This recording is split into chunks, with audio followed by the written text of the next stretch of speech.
So very good evening, everyone. From me, very good morning.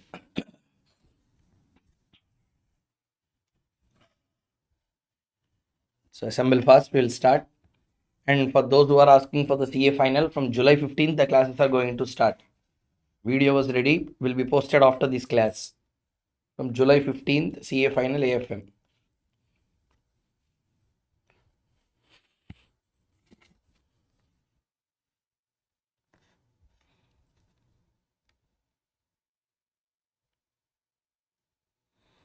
Please share the class link to all your friends. Please, in all the groups.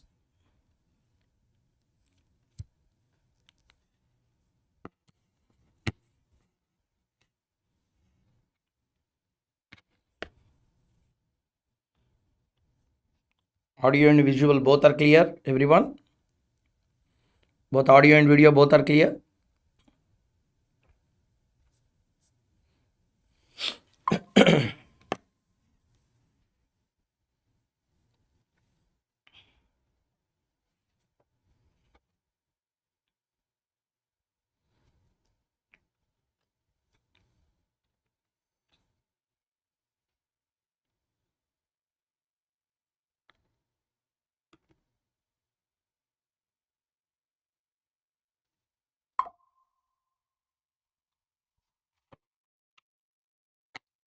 I'm giving you 2 minutes time. Everyone, please join fast.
Please share the YouTube link on Telegram group and all the WhatsApp groups.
Can we begin?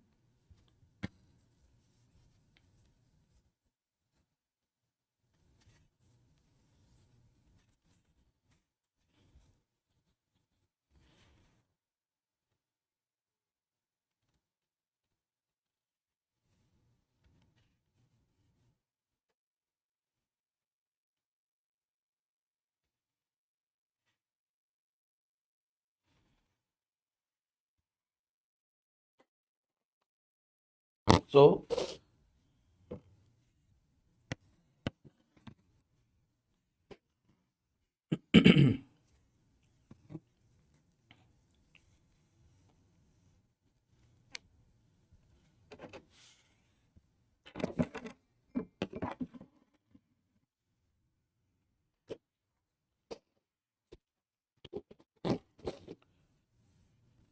so in the last class, we have completed the prelims to the Companies Act, wherein we have completed some types of companies. One type of company, we completed private limited company with its complete analysis, wherein we came to know that private limited company means a company which will be having a minimum paid up share capital, but because of its articles or by virtue of the articles, it will be restricting the total number of members, it will be restricting the transfer of shares, it will be limiting the total number of members to 200, and it prohibits inviting the offer for subscription of securities from the general public. So what do you mean by restriction on transfer of shares? We have already seen in the last class. After that, limiting the total number of members to 200, in that the logic also we understood very clearly.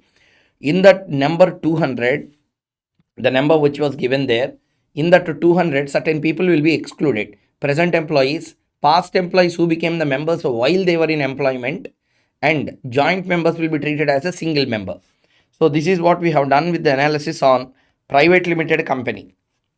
So now we are coming into public company, section 2, class 71. So let us start reading the term public company from the Bare Act. Once understood, we will go into the further analysis. Definition of a public company.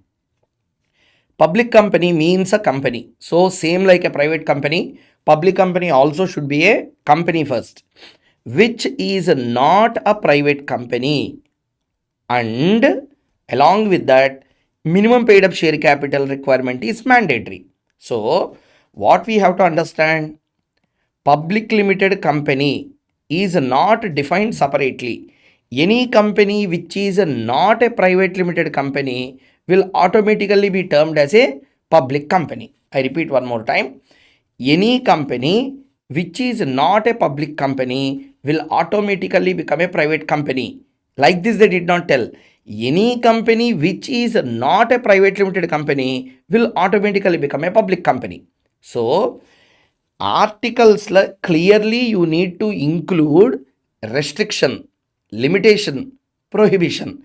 Restriction on transfer of shares, limiting the number of members to 200, prohibiting invitation of subscription from the public. You should clearly include them to call something as a private company. If you do not include them, by volition, automatically it will become a public company. So this is the point. So what is a public company? Public company means a company which is not a private company, but minimum paid up share capital is mandatory. Next one, provided that a company which is a subsidiary of a company not being a private company shall be deemed to be a public company for the purposes of this act, even where such subsidiary company continues to be a private company in its articles. In simple language, if I have to tell, there can be the following scenarios. See, holding company, you can see the screen. Holding company, subsidiary company. Holding company, subsidiary company. Holding company, subsidiary company. Holding company, subsidiary company. Four situations. Let us analyze all the four. First of all, please give a reply. Everyone, are you following?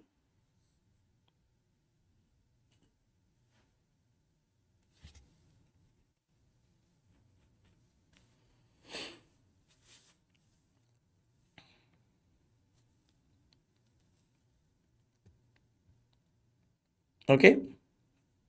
Yeah, done. So four different situations. A tough exam question can come like this. So this is what the importance of these classes. Everywhere, wherever there is a chance of a worst case scenario question that can appear in exam, let us predict and try to cover that now itself. See, holding company is a public company. Subsidiary is a private company. Holding company or subsidiary is a public company. Holding company is a private company. Subsidiary is a private company. Holding company is a public company. Subsidiary company is a private company. Holding company is a private company. Subsidiary company is a public company. Now question is, when the concept of deemed public company will apply? Deemed public company. See here. Holding company is a public company. Subsidiary company is also a public company. Subsidiary company is already a public company. Nothing to deem. So therefore, concept do not apply. Holding company is a private company. Subsidiary company is also a private company. Now deemed public company will apply. No public company is involved in the group. Therefore, again deemed public company concept do not apply. Third case, holding company is a public company. Subsidiary company is a private company. Now this private company which is a subsidiary to a public company, this private company which is a subsidiary to a public company will be deemed as a public company. Even though in articles restrictions, limitations and prohibitions are there, still it will be regarded as a public company only. Sir, for the purposes of this section or for the entire act? That's why Bare Act clearly they mention for the purposes of this act. Wherever in this act public company comes, it also includes a subsidiary to a public company which is a private company. Next one, holding company is a private, subsidiary company is a public. Holding company is a private, subsidiary company is a public. In this case, subsidiary company is already a public, so nothing to have a deemed fiction now. So therefore, fiction need to be created only when something is really not in existence. If you observe the third case law, what happened? Third case law, what happened? Subsidiary is really a private company. I wanted to treat it as a public company. So something which is not a public, I wanted to treat it as a public. Lawmaker created a fiction. Fiction is created in situation 3. Fourth case law, already it is a public company. No fiction need to be created. So therefore, it automatically qualifies as a public company, and deemed public company concept do not apply also in this case. Now I wanted to make one honorable mention for you. Okay, what? See here. In this case, what is common? Holding company is a private company. Holding company is a private company. This is not included in the definition A.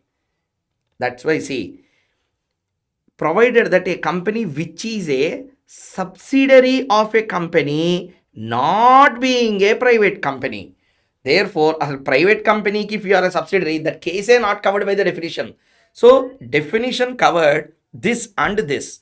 And the situation number 1 and situation number 3 only definition tried to cover. Situation number 3 also, what is the point? Provided that a company which is a subsidiary of a company, not being a private company, shall be deemed to be a public company for the purposes of this act, even where such subsidiary company continues as a private company. So, in the third case, even though the subsidiary company is a private company by its articles, means what? If there are restrictions, limitations, prohibitions, no problem, still it will be deemed as a public company. All provisions applicable for public company equally apply to them.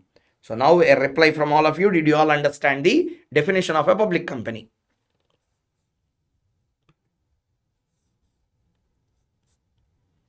Reply. Don't sit idle.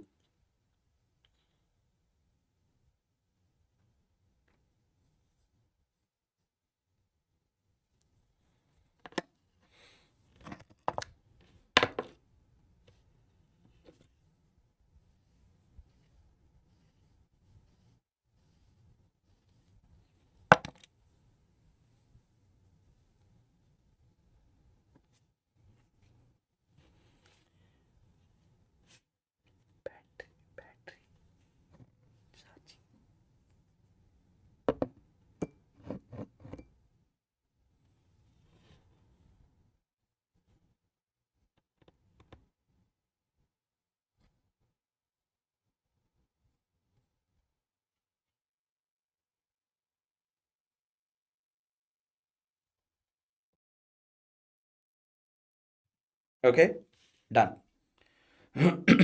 So in the regular classes, we also understood the lawmaker intention, why he make that. Now I don't wanted to put all those things and waste our time. So wherever required, we will discuss. If not required, we will skip that. Okay. So concept we understood. Exam ki whatever is asked, we will be able to write now. Next discussion. Additional analysis in our notes. What additional analysis KM has done? Public company shall be a company first. So it should be a company. Company which is not a private company will automatically qualify as a public company. That means if articles do not contain restriction, limitation, prohibition, it shall be treated as a public company automatically. So the two conditions making a public company, not a private company, having minimum paid up share capital. Okay. Requirement of minimum paid up share capital not applicable for Section 8 company. Okay. Next, concept of deemed public company. First, it is a private company. Condition 1. Second, it is a subsidiary to a public company. Condition 2. Result, it shall be deemed to be a public company though it continues to be a private company in its articles. So simply notes was given. For that example also I have given. This is KM example. A private limited is a wholly owned subsidiary to AB Limited. A public company being incorporated under Companies Act. A private limited wanted to avail exemptions as provided to private companies. In this case, since A private limited is a subsidiary of AB Limited, which is a public company, therefore A private limited will be deemed to be a public company and will not be allowed to avail exemptions provided to a private company. Now, very important striking feature of our class. Whatever topics institute material also did not cover, we tried to cover for the students to make them understand the differences between various concepts. See, what is the difference between a private company and a public company? Private company defined by section 2 class 68. Public company defined by section 2 class 71. Conditions. What conditions makes a private company? Minimum paid up capital, restrictions, limitations, prohibitions. Here, which is not a private company, has a minimum paid up share capital. Minimum members 2, 7. Maximum members 200, no limit. Minimum directors 2, 3. Maximum directors 15, 15 in both the cases. Name suffix, not prefix, suffix, end of the name. End of the name, private limited or PVT limited, you should add. Okay, you must add a limited fully or LTD at the end of the name. Deposits acceptance, strictly prohibited. But here you can do that under section number 76. Share transfer, restricted. Share transfer, freely permissible. Subjected to certain restrictions, we will see there. Access to capital, cannot go for listing. Can go for listing. Compliances and disclosures, very less. Here, very high. 2 minutes time. Complete the entire concept fastly. We'll go into the next part. First of all, every one of you, the speed, clarity, the quality of your understanding, is it all good or not? Everyone.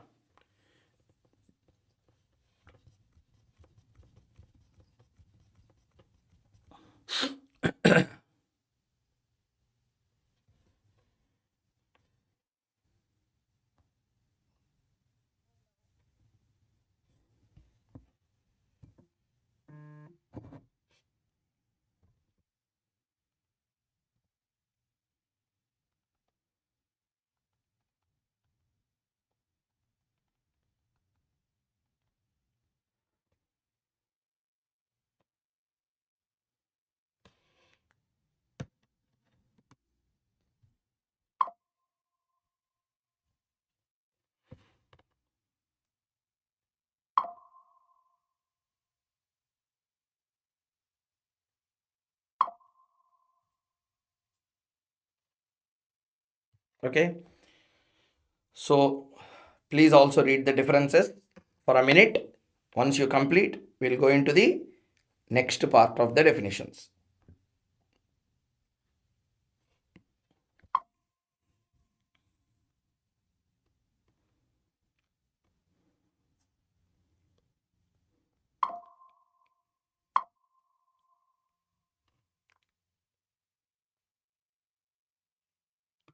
Section 8 need not have minimum paid up share capital because already I said this point in the last class. That's why I did not repeat now. Because on that already I discussed in the last class. First class, law class, what you did on that day, I already told you. Same exemption is also there for private company. Section 8 companies mostly incorporate with limited by guarantee, not with share capital. Therefore, the minimum paid of share capital requirement is not there for Section 8 companies. Did I tell this logic or not? All the other participants tell?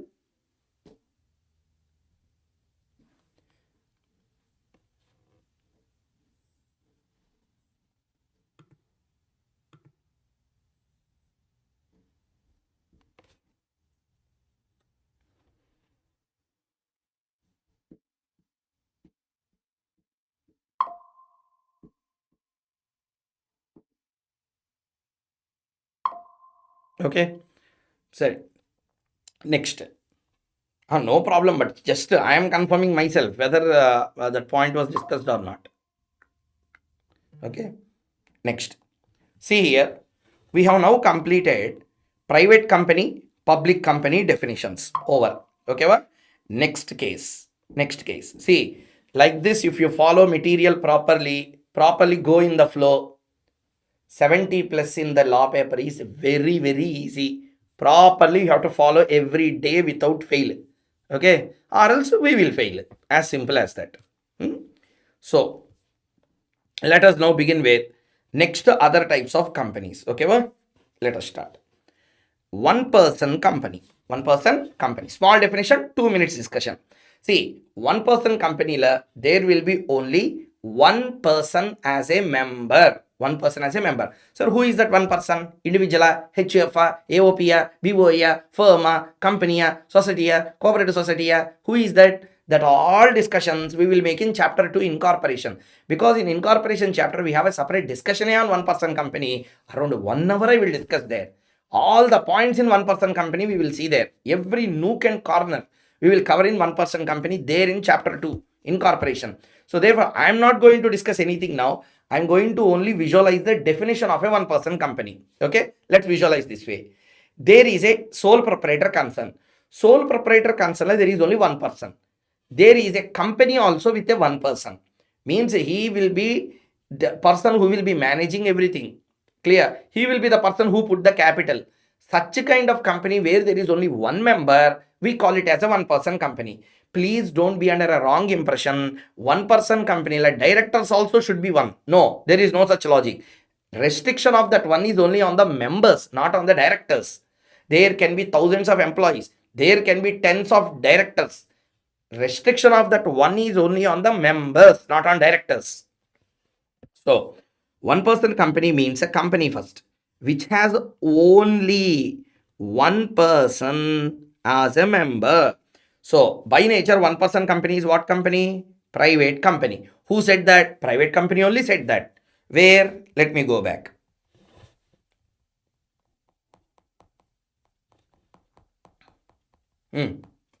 Par. What they have given here? Except in case of one person company, limit the number of members to 200. Means what? Private company la one person company is already included. Normally private limited company la 200 is the limit, but there is an exception. To whom? One person. Why exception? 200 not allowed, one only allowed. That's why. So one person company is already covered in private company. So one person company is a private company. Though one person company is a private company, the maximum limit on number of members is 1 instead of 200. Limit of 1 is only on number of members and not on directors. That's it. As a definition we completed how to incorporate, who will incorporate, what will happen to nominee, who is a nominee, how to change a nominee, how to alter the memorandum, what will happen to the alteration of memorandum provisions, do we require to really pass a special resolution, how resolutions are passed in a one person. All these discussions we will see when we come to incorporation chapter. Everyone understood or not?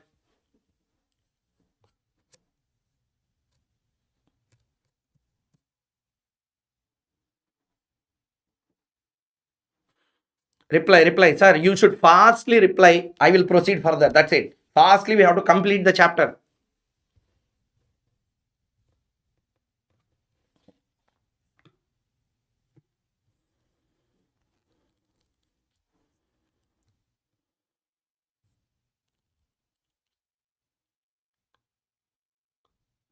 Okay, done. Next one. Holding subsidiary associate, I'm not going to touch today. Today I said now I will cover 6 types of companies. What we completed now? Public company completed, one person company completed. Next, amendment we are going to see. We are going to cover small company. There is a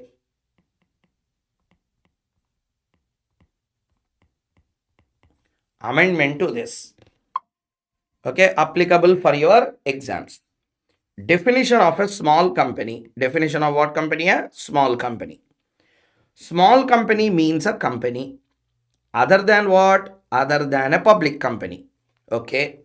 Paid up share capital of which does not exceed 50 lakh or such higher amount as may be prescribed. If 50 lakh rupees is no more there, higher amount as may be prescribed has now become 10 crore. Okay. Became 10 crore, which shall not be more than 10 crore. Now it is 10 crore. Turnover of which as per the profit and loss account for the immediately preceding financial year does not exceed 2 crore rupees. This is also not there now. Such higher amount as may be prescribed, which shall not be more than 100 crore, as such higher amount as may be prescribed has now became 100 crore by amendment. Provided that nothing in this clause shall apply to holding company, and a small company can never be, you cannot get the status of small company if you are a holding company. If you are a subsidiary company, if you are company registered under section 8, or you are a company or a body corporate governed by any kind of special act, So this is the point. So let us read the definition. I have 1 minute answer here. See, instead of reading this way, I will show you the easiest way of understanding. Okay, well? See, this is my style of representing the same. What is a small company? Question will arise. Basic conditions to qualify as a small company. What are the basic conditions? Paid up share capital shall not be more than 10 crore. Turnover shall not be more than 100 crore. This is as per amendment. Next, additional conditions. Not a public company, not a holding company, not a subsidiary company, not a section 8 company, not a company incorporated under special act. Answer completed. So what is a small company? Basic conditions. Paid up share capital should not exceed 10 crore. Turnover as per the profit and loss account of the immediately preceding financial year should not exceed 100 crore. Just for clarity's sake, I am telling you, turnover as per P&L account of immediately preceding financial year should not be more than 100 crore. Additional condition, not a public company, not a holding company, not a subsidiary company, not a section 8 company, not a company incorporated under any special act. Okay, well, so everyone please give a reply. Did you all understand or not? I'll go into the next part.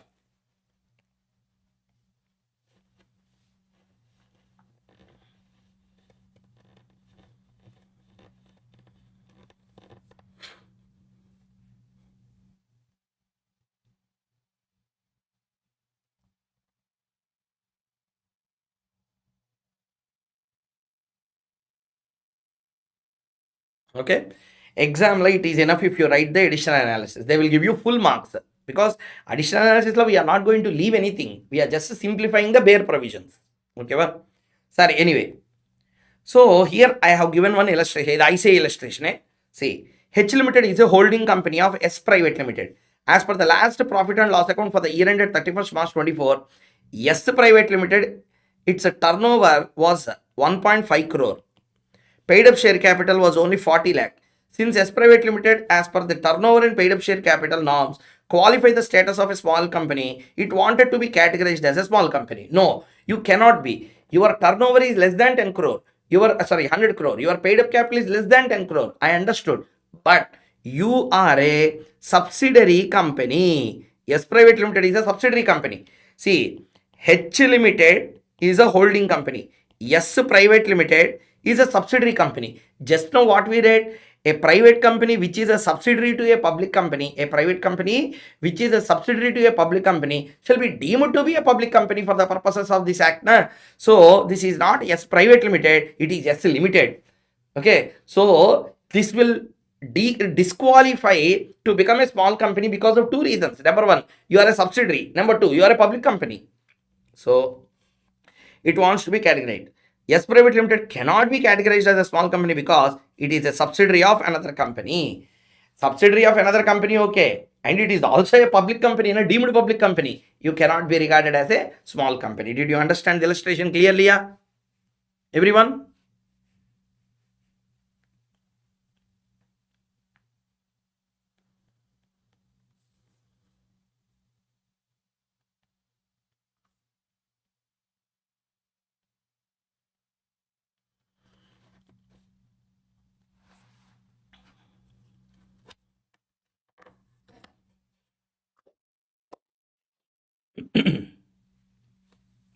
Everyone clear to the point?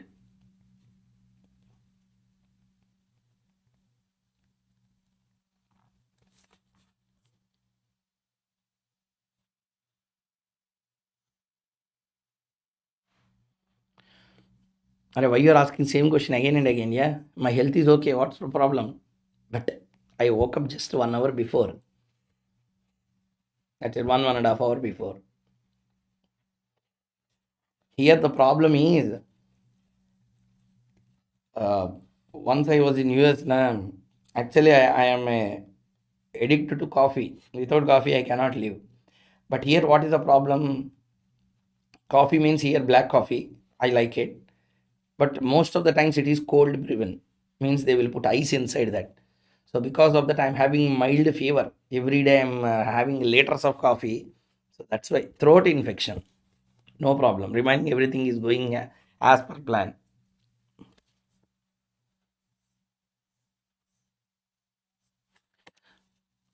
One person is asking, sir, companies based on controls are called holding and subsidiary. Now, is there any classification? No, no classification like that. Are you in a hotel? Hey, I'm not in a hotel. Yeah, this is my relative's house. My close cousin is there. His house. This is. He works at Tesla. So he constructed a very big house here in Dallas. So I was staying here. I will be staying here only whenever I come. So this has one studio setup. Everything was ready. He made it ready for me. So when I am coming itself, I said him very clearly, I have to come in a precondition. One big room for me with all facilities should be available. Then he made all these things available. How to show you? I shown. Yeah, I showed in one of the videos. So one very big room he kept as a studio. Monitor was arranged by him. The curved monitor, normal monitor la. And Sony DSLR camera, lighting, green screen. I brought only my iPad, one sound device, keyboard and trackpad. That's it. Remaining all he only arranged. So thanks to him.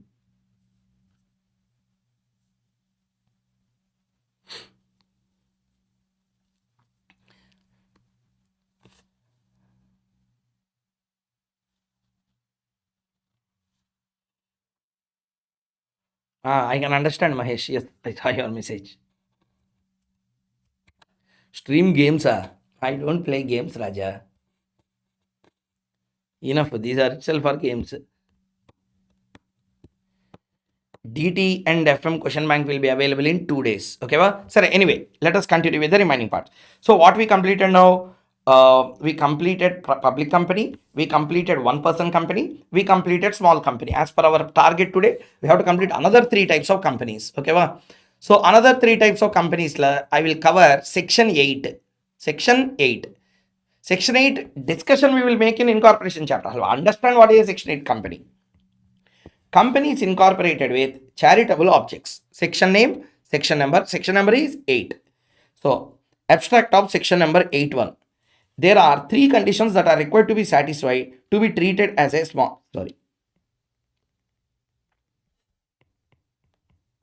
Section 8 company. I will make the changes. Make the relevant changes in your material also. So, section 8. By mistake, it was printed as small. So, what are the 3 conditions making a section 8 company? It has in its objects. And the main object of that company is promotion of commerce, arts, science, sports, education, research, social welfare, religion, charity, protection of environment, or any such other object. Any such other object and what means it wanted to convey that the objects are promotion. It's not to exploit and make profits out of it. Okay, well, it has in its objects promotion of commerce, arts, social welfare, or religion, or charity, something like that. It should be on a non-profit motive. This is the number one. Number two, sir, that does not mean, for example, let us say, for example, I started a temple or a church or a masjid. Okay, I kept a donation box. People in that locality are more inclined towards the temples or more inclined towards the masjid or to the church as a religion. So they came and they donated good amount of money. Good amount of what? Money in the donation box. Not illegal. Donation box, they started putting lot of money. That lot of money was pooled up. Temple expenses, I mean, that religious place, that temple or masjid or church, whatever the case may be, Gurudwara, something like that. So this religious presence is there, na? That maintenance per annum is 1 crore. Donation box like collected 3 crore. Means you got an excess 2 crore or not. That is not a profit. That is only an income in excess over the expenditure. You should apply that profit only for the promotion of your objects. And what you cannot do? You cannot declare dividend. Prohibit. So 3 points. The main purpose of Section 8 company is the promotion. Promotion of specified objects, commerce, arts. At least write 5 points in exam. Promotion of commerce, arts, social welfare, religion, charity, sports, etc. Number 2, if any profits comes, okay, intends to apply its profits only for the promotion of objects. Number 3, prohibition of payment of dividend. Understood the point, everyone? Please give a reply. Did you all understand Section 8 company basic intention?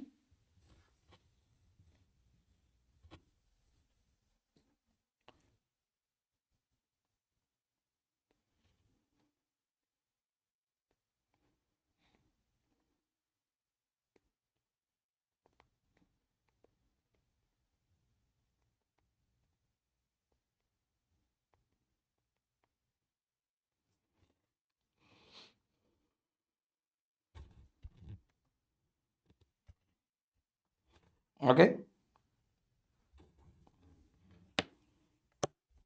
So these are all the 3 points in Section 8 company. Please give one reading.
Okay, completed.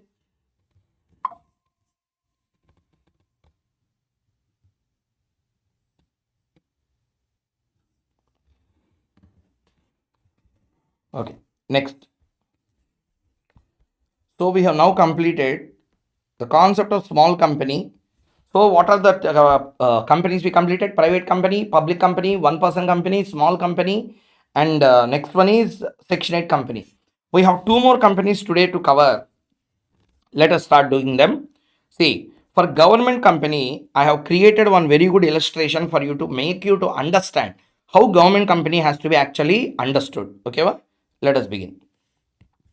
Government company, foreign company. Today we are going to cover government company and foreign company, such that today we will be covering out public company, small company.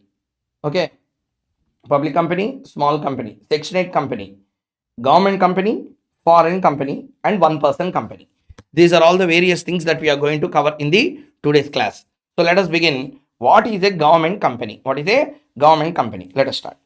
Government company means a company which not less than 51% of the paid up share capital is held by central government or by any state government or governments, or partly by central government and partly by one or more state government, and includes company which is a subsidiary of such a government company.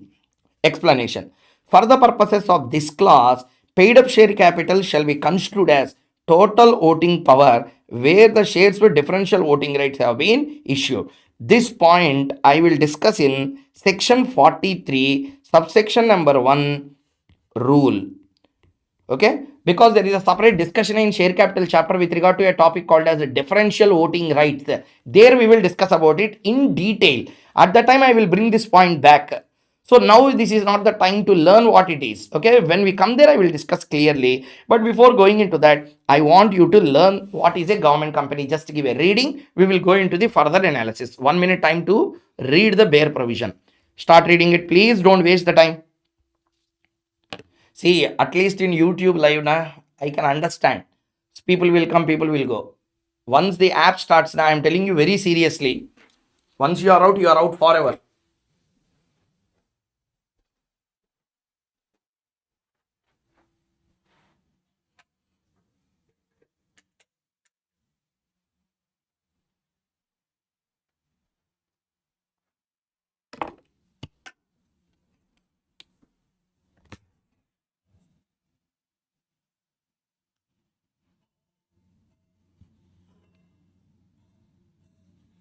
Okay?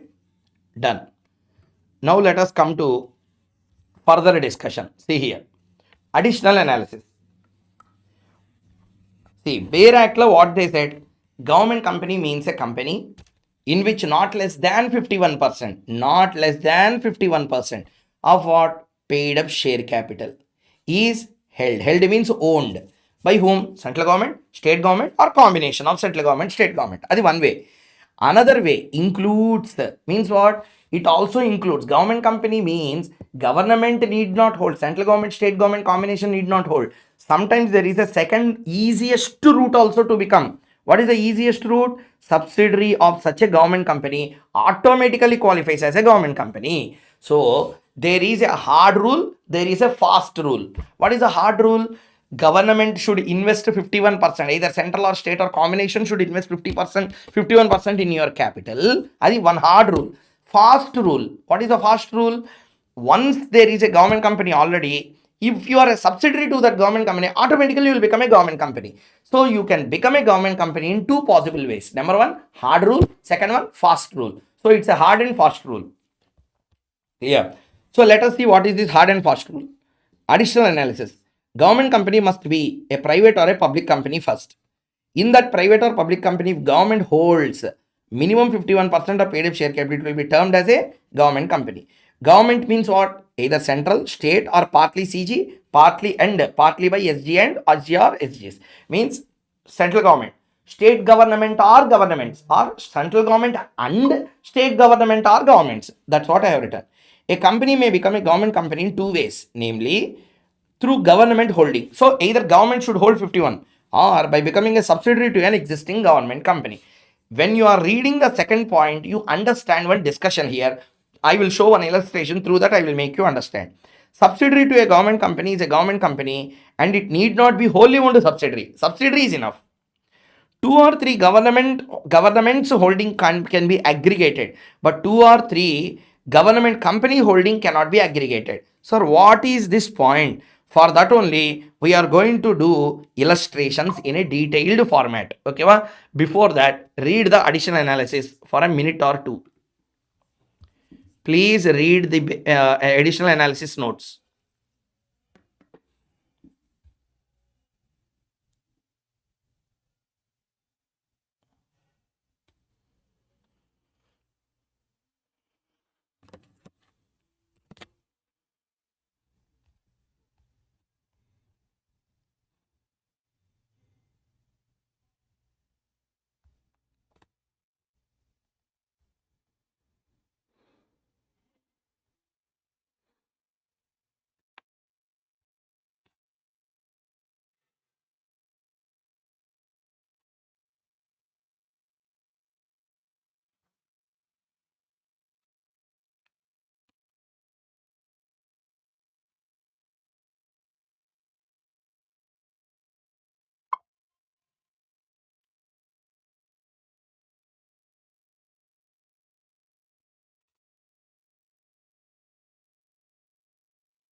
Completed? Yeah. So enough time was given for you to read as well. So government company must be a private or a public company. And once a government hold 51%, you will become a government company. Another way of becoming a government company is become a subsidiary. So there is a hard rule, there is a fastest rule. But illustrations matters a lot. Okay. Let us see my examples first. Illustration 2. Okay, this illustration, if you can do properly, all kinds of illustrations on government company I covered in 7 different examples. Okay, let's see. CG holding 60%, state government is not holding anything, government company holding is nil. Is it a government company? Yes, since central government is holding 51% of paid up share capital. Next, central government is holding 50, SG is not holding anything, government company holding is nil. 50% don't make a government company, not less than 51% is required. No, since the required holding is 51 and not 50. Next, central government is not holding anything, state government is holding 70. Is it a government company? Yes, because it need not be with the central government always. Independently, if state government hold more than 51%, then also it will become a government company. So 70% it made. Next case, 30% CG, 30% SG. Can I call it as a government company? Yes, because central government or state government are partly by central government, partly by one or more state governments. Here one state government has held. Yes. Next, fifth case. Central government is not holding, state government is not holding, but a government company is holding. If a government company holds 65% in another company, subsidiary company definition will invoke now. What is the provocation of subsidiary company? If one company holds, okay, not less than or more than one half of the total voting power in another company, it becomes a subsidiary. It becomes a subsidiary. Since with 65% holding, it becomes a subsidiary of a company which is a government company, and subsidiary of a government company is treated as a government company. See here what happened. Government company is there. That government company is holding 65%. X Limited is a government company. It holds 65% in Y Limited. If X Limited holds 65% in Y Limited, it is more than one half. Therefore, Y Limited becomes subsidiary to X. What is X? Government company. Subsidiary to government company is a government company. Like that, illustration 5. Next, 0030. No, do not become a subsidiary company because it required 50% holding and not 30%. What 50% to become a subsidiary? More than one half. Okay, more than one half. Subsidiary company definition. Seventh one, most important for exam. Okay, state government is holding 40%. Government company is holding 20%. Is it a government company? No. This is what the meaning of this particular last point. I will tell you what does it mean. See, state government is holding 40, government company is holding 20. Okay, how you will become government company? Yeah? How can anyone write yes for this? You can become a government company in any of the two ways. Number one, government or governments should hold 51. Only 40 is held. So route number one is closed. Or you should become a subsidiary to a government company. Subsidiary to a government company. Subsidiary to a government company. Tell me, a government company is holding how much in you? 20. With the 20, you will become subsidiary. Yeah? No. In what way you are a government company then? So, don't aggregate 40, 20, totally 60. Aggregation is possible for government's holding, not for government company holdings. Government company, they did not tell 51%. They said subsidiary directly. Clear? Huh? So, that's what the meaning here. 2 or 3 governments holding can be aggregated. See, Tamil Nadu government 30%, Andhra Pradesh government 30%, Orissa government 30%, 30, 30, 30, 90 I can add. No wrong. Understood? However, X Limited government company hold 30%, Y Limited government company hold 30%, 30 plus 30, 60. You cannot do because with the 30 plus 30, you won't become subsidiary company like that. The problem. So, aggregation of percentages is possible only for government's holding, not for government company holding. Clear, everyone? Reply. Everyone, reply. Understood or not?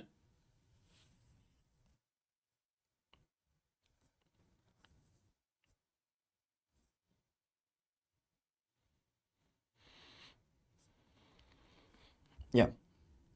So these are all various points we discussed in which concept? Government company concept. Government company concept. So next concept is foreign company. Which company? A foreign company. See, foreign company means a company or a body corporate incorporated outside India, which has a place of business in India, whether by itself or through an agent, physically or through electronic mode, and conducts any business activity in India in any other manner. In simple language, anyway, we are having a separate chapter called as companies incorporated outside India, which is a foreign company chapter. There, in depth, we will explain. So, here again, overall basis of what is a foreign company, I will tell. Test 1. Company or a body corporate incorporated outside India. So, you should be incorporated outside India and a birth outside India. But in India, what you are doing? I am having a place of business in India. Okay. How you are carrying out that place of business? Sometimes some companies can start by themselves by putting branches, or they can also employ franchisee agents. KFC is there, company incorporated in USA, but doing business also in India, not directly. Their India agents will be there. Through that agents, they will sell franchisee agreements, and through franchises, they will do the sale. Means what? KFC is doing its business in India, but not directly by setting up a branch, but by franchises, also called as through agents. So, if I establish a branch is integral part of company. It comes under itself. It comes under itself. Agents na it comes under franchisee model. Sometimes I can come physically, sometimes I may do the business overall through a online platform and conducts a business. I am not idle, I conduct business. I conduct business. So, what we have to understand, there are three tests to call something as a foreign company. Are you a company incorporated outside India? Yes. Do you have a place of business in India? Yes.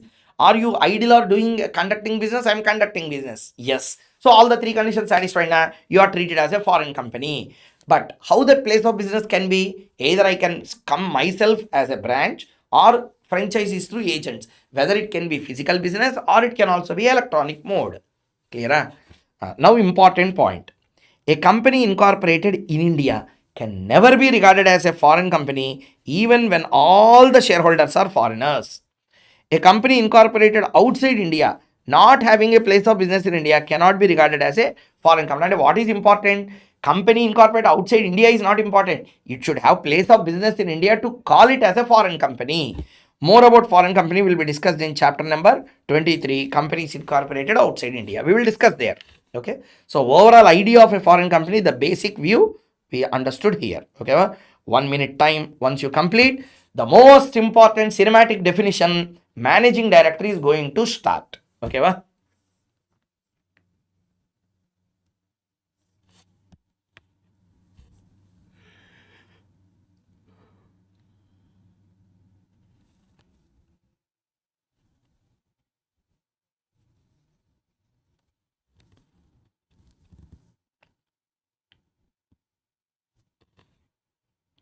Please read.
Clear everyone?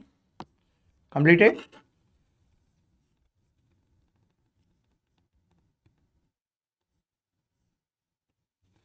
So see here. What are all the targeted questions for today? 6 company definitions. Number 1, public company, one person company, small company, Section 8 company, government company, foreign company. Target number 1 is achieved. Target 2 is some specialized definitions which I did not cover till now in any of my classes in CA Inter. I am going to cover now. Listen carefully, be responsible in understanding the points because they are newly added in the study material also. So they will ask you and make your life miserable in exam. Don't cry on the day of exam saying that law paper is difficult, law paper is clueless. So don't put names for the question paper for your inefficiency. So please, let us continue and start.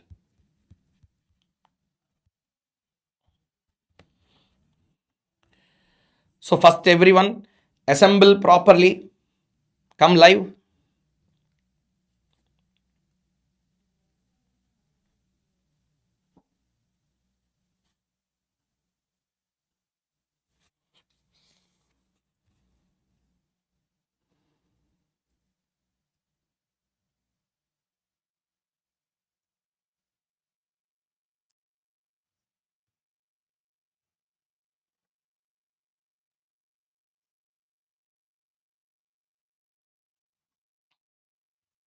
Okay. So first everyone please put one yes. Are you all ready for the new definitions? Reply properly. Are you all ready to learn the new definitions?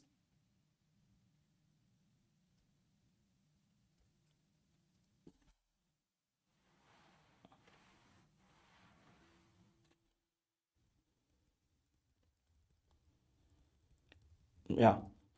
You can open your study material and you can see all these definitions are there in your syllabus now. If you have any doubt, you open the study material and see. Okay. If you have any doubts, are we really reading what is there in our syllabus? Please open your study material. Okay, what? Please open your study material and see there. Managing director definition is now there in your study material. Means their intention was to ask questions on that managing director definition.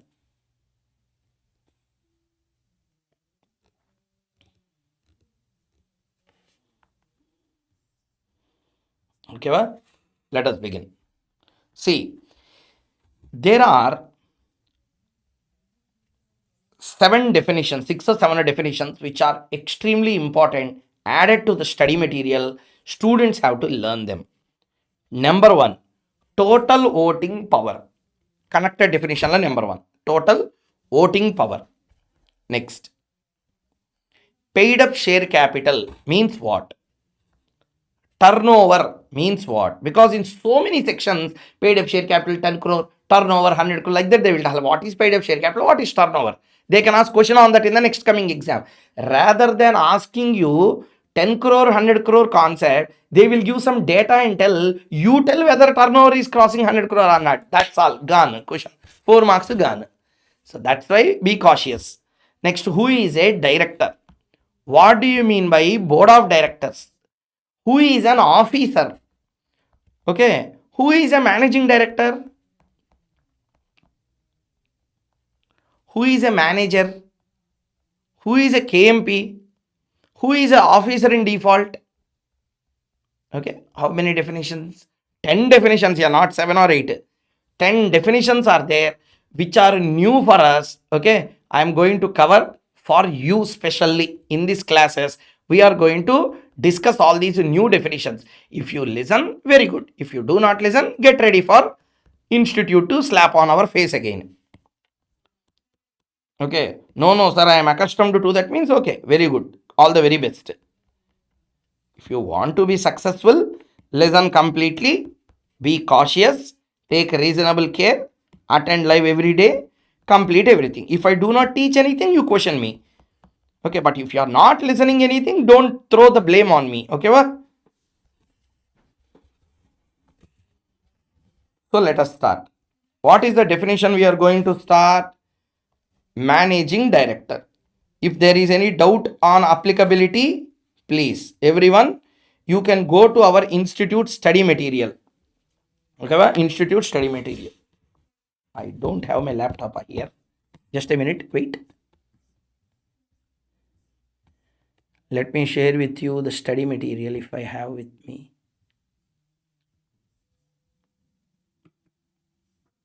Yes, I have. Just wait a minute, yeah, everyone. Just hold on for a minute.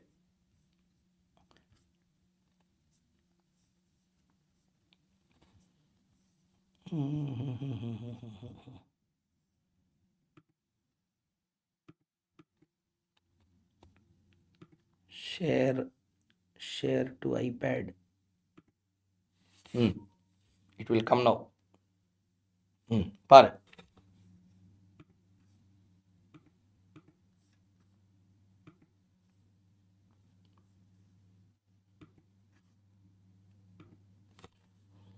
See here. If you think that I am telling all these were jokes taken, see here once.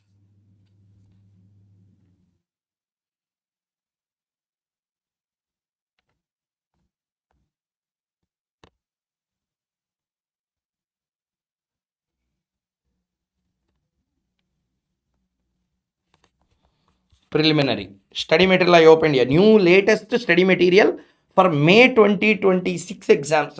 Sorry, for September 2026 exams. See the screen. See the screen. See the screen. Definitions are there, na?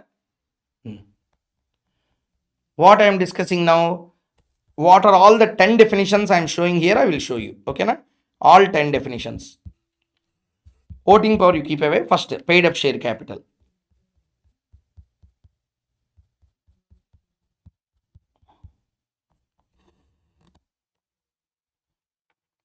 Paid up share capital.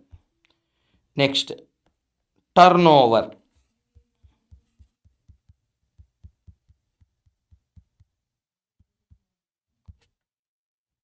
Turnover. Director.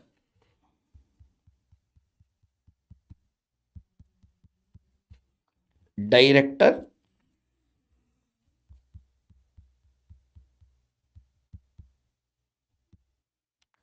Board of directors. Director. Board of directors. Officer.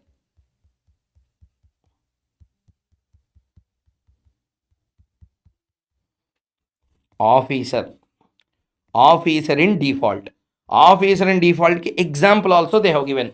A example I have given as a institute notes.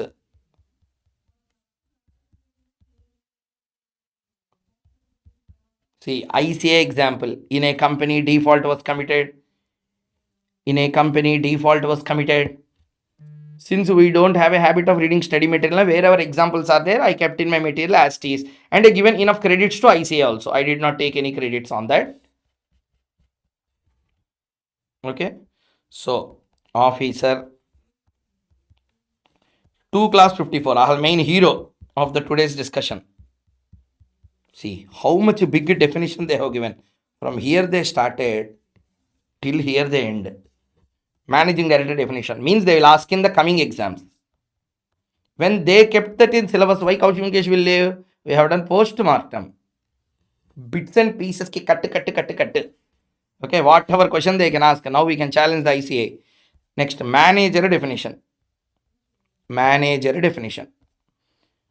Next, key managerial personnel. See, key managerial personnel diagram also they have given. Next, officer and default already I have shown you. What is the only thing? Total voting power. Total voting power. 89. Okay.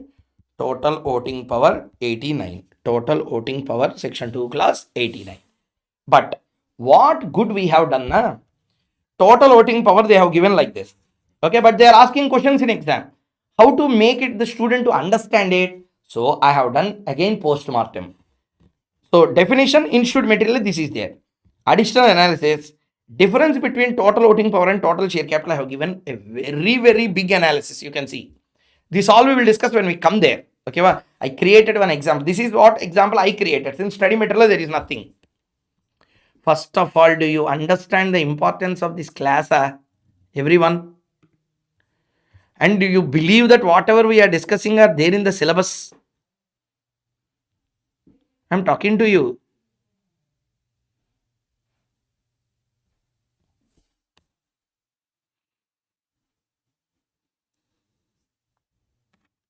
So nothing we are discussing outside the syllabus. And shall I tell you one thing? Today the situation was so bad. If I cover something there in the syllabus, students are getting surprised. Oh, this is there in our syllabus. Because now other way they are not covering these concepts. So when I am taking this, they are surprised. Oh, these are there in our syllabus. Karma.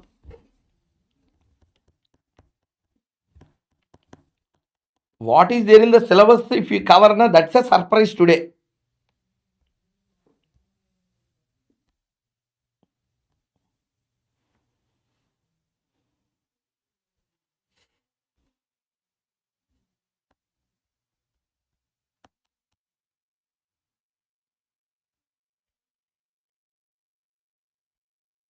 Okay.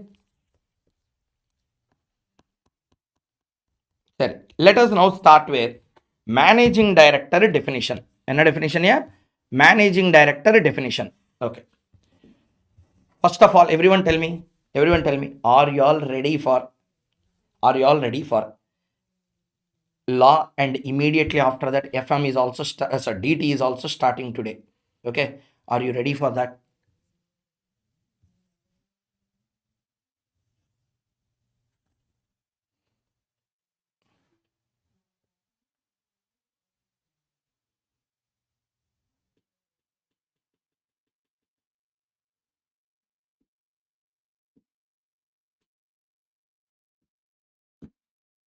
So that is the only thing. Sorry, FM, not DT. I'm very sorry. FM.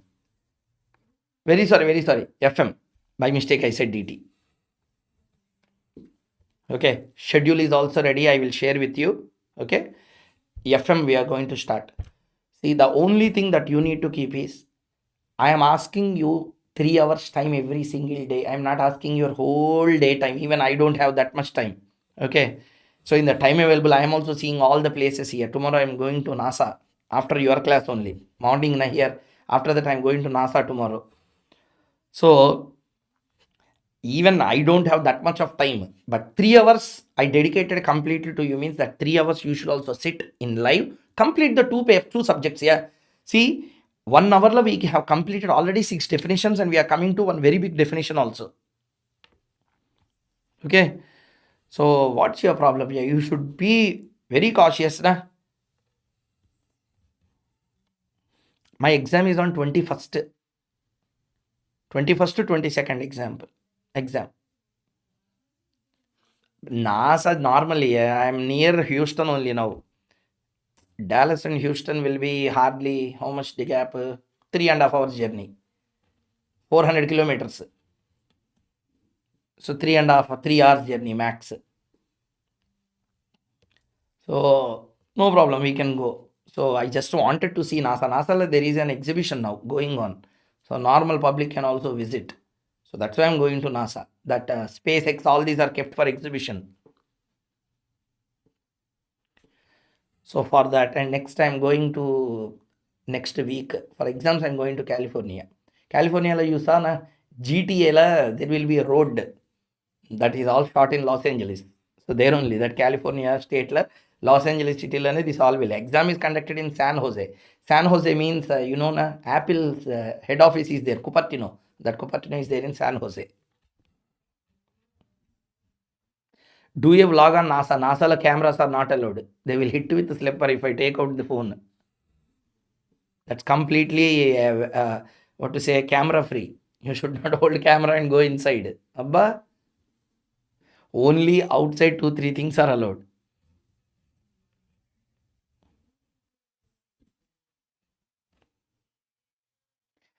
See, SpaceX, Elon Musk, as per me, he is not a human being. He is a alien. So he came from a different world. I wanted to just experience that. How he became a alien, how he made impossible things to be possible.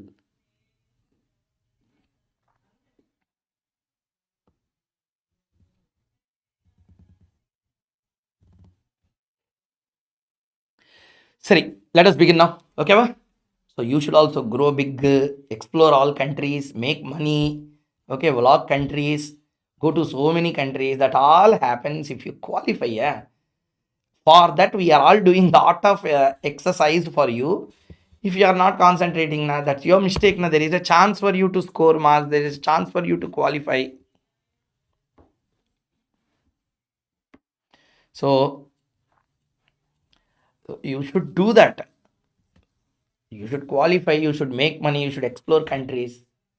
So I explored 19 countries till now, big countries. So USA third, fourth time this is to come. So you explore countries. Yeah, the biggest economy. I have a visa. I'm applying for business. What is this? Normal employment type. So you go explore things, study new things, get degrees. For doing all these things, back end there should be some support. A support is CA degree. If this is not there, what sort of identity you will have, or what sort of confidence you will have to do any experiments?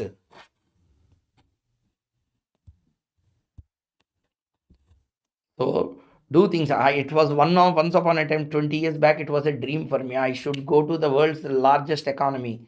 I should explore that country. Okay, it's my dream to go to USA. See, all other countries may be very good, but USA is always a separate fan base in the entire world because of its economy. See, Switzerland can be extremely beautiful. The Alps can be extremely beautiful. I went there. But if you want me to choose between Switzerland and USA, undoubtedly, with no stretch of imagination, my words will go to United States.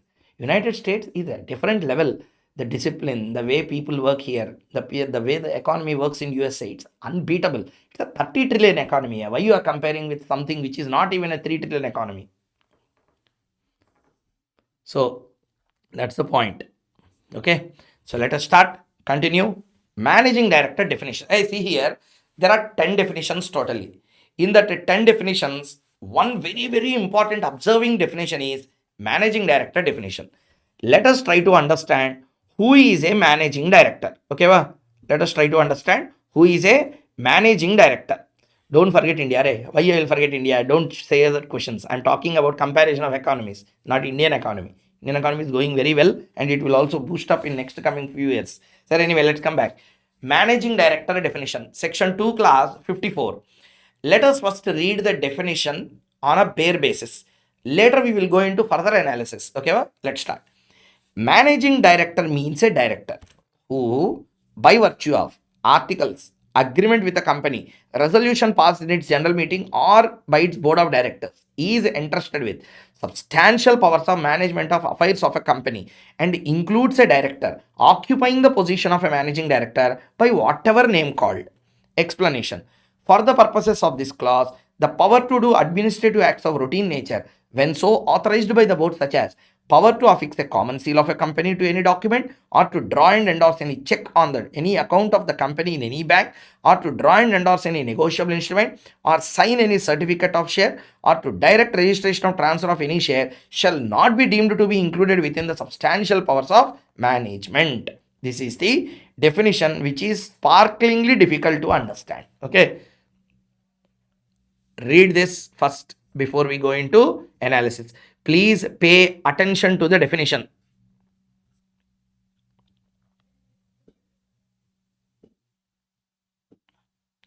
So Dhanlakshmi Venugopal, yes, you can do that.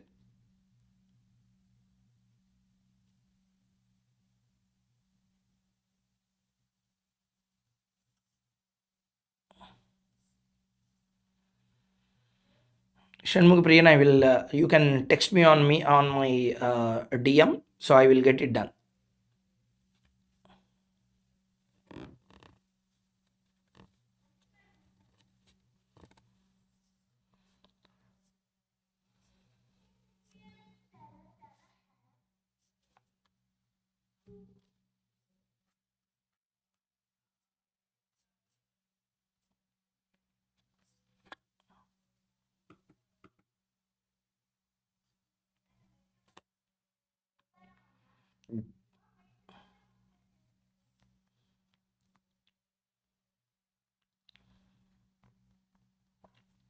color charts is more than enough for your examination.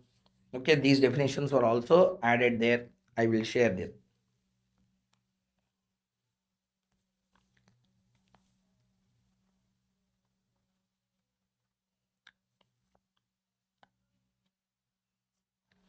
Okay, so sir, I will answer all your other queries other than relating to the definition later. But now I focus only on the definition. So I think everyone have read the definition. Everyone please put one yes that you read the definition overall at least for one time.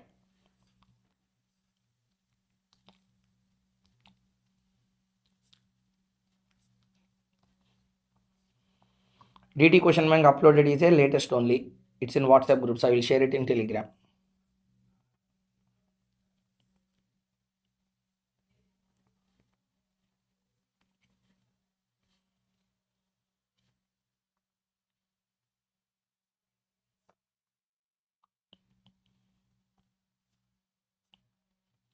Okay.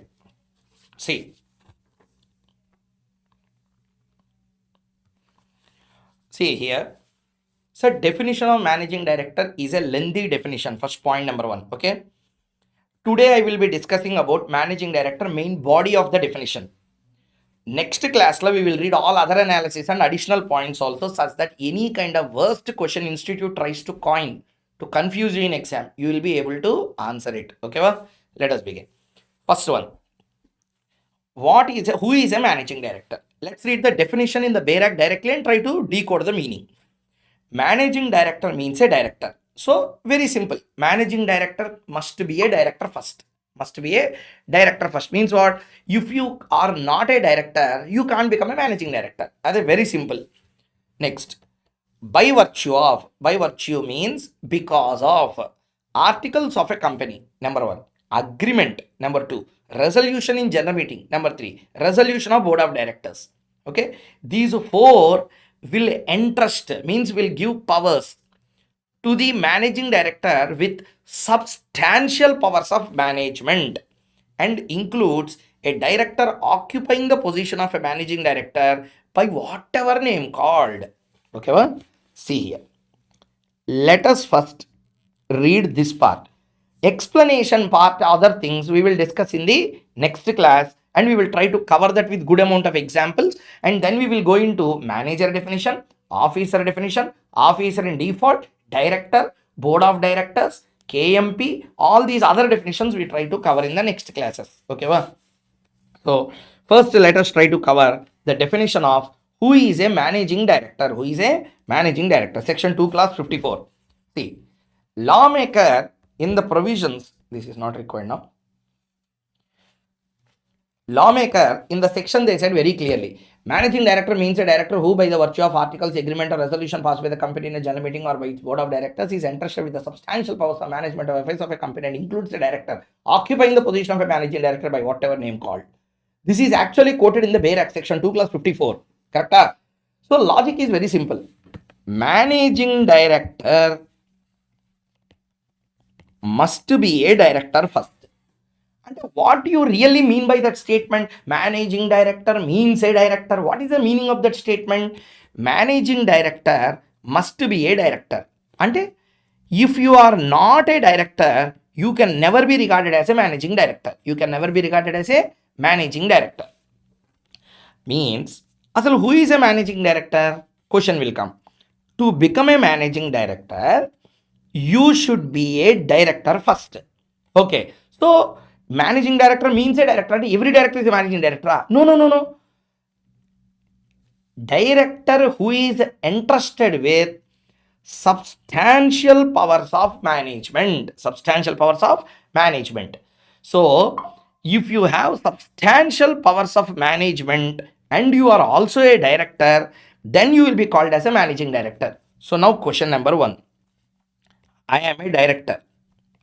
I am a director. I will give some examples for you to understand. Case.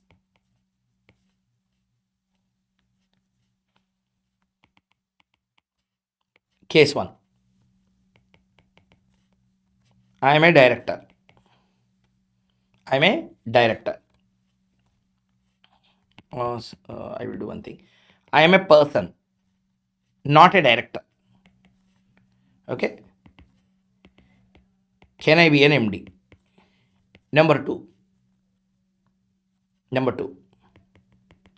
I am a director exercising substantial powers of management. Am I an MD?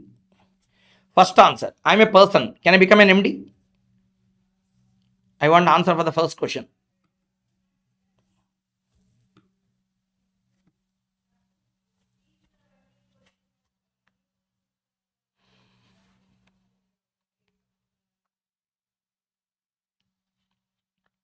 Answer. No. Next case. I am a director exercising substantial powers of management. Am I an MD?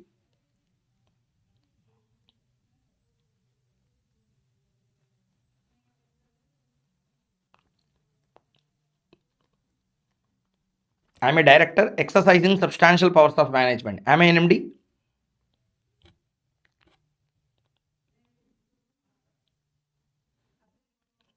Okay. So, answer is yes. Answer is what? Yes. Like this, you should not think. In this case also, he is not a managing director. Listen carefully to the point. Twist na? Listen, that's why. Main point here you need to understand is director exercising substantial powers of management won't make him MD. You should not exercise substantial powers. You should be entrusted with the substantial powers of management. Whether you exercise or not is important. Whether are you entrusted or not is important. Okay, who entrusted you? Entrusted by AO first. Entrusted by articles, agreement, resolution. Either general meeting or board of directors. Exercising substantial powers without getting entrusted won't make you MD again. For example, I am a director. Generally, I am exercising substantial powers. No one gave me. You will not be treated as a managing director then. You will not be treated because on a document, no one entrusted you with those powers. In articles, you should clearly tell these powers MD will exercise. In an agreement, you should clearly write these things MD will exercise. A general meeting resolution should clearly tell these things MD will exercise. In a board resolution, you should clearly tell that these things MD will exercise. Means you entrusted me with those powers. Whether I exercise or not is different. Or am I interested in doing? Yes, you are an MD. I am doing generally without getting interested. Never be you will be called as a managing director. Everybody answer understood or not? Everyone understood?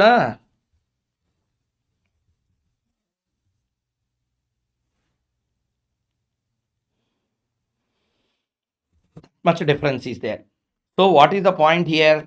Interested is important, not just exercising. If you exercise after getting interested, very good. You will be a managing director. Now, third question for you. I am a director. Entrusted with substantial powers of management from any of the sources, articles, agreement, resolution, general meeting, resolution board. Am I called as an MD or not? Now tell me.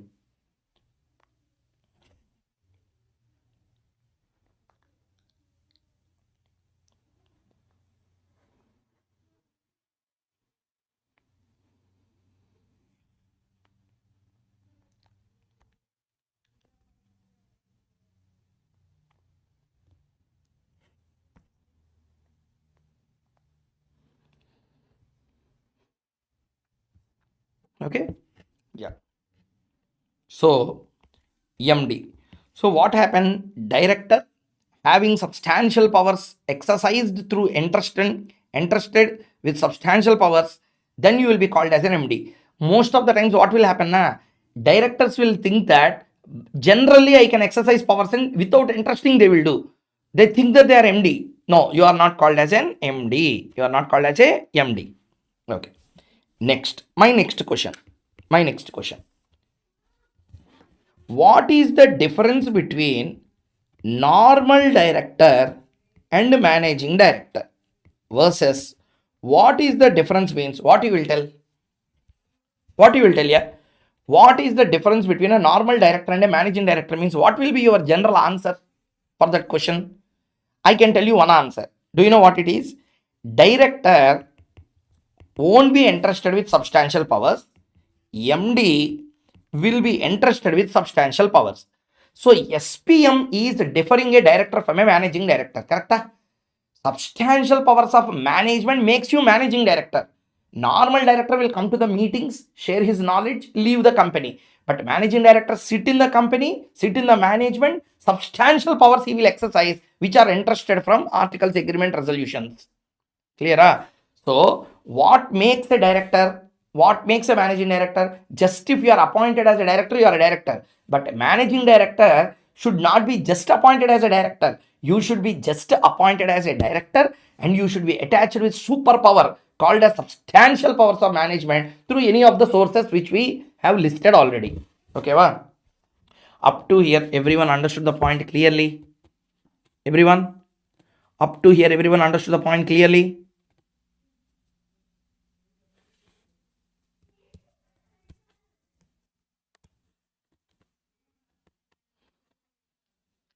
Clear? Yeah. So next session we are going to continue with managing director definition and we are trying to cover.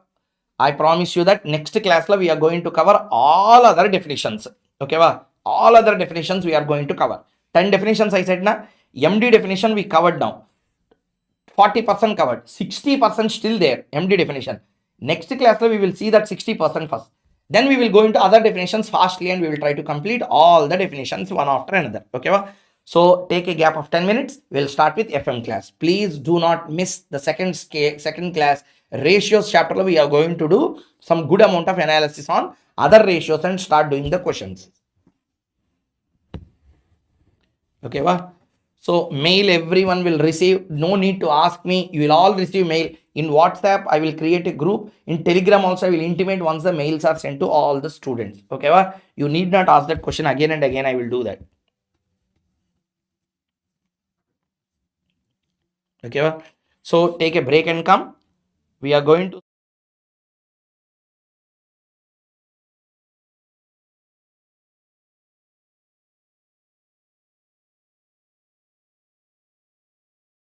so FM class will start in a while. So take a break and come soon.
So FM live has started. Please inform your friends to join fast.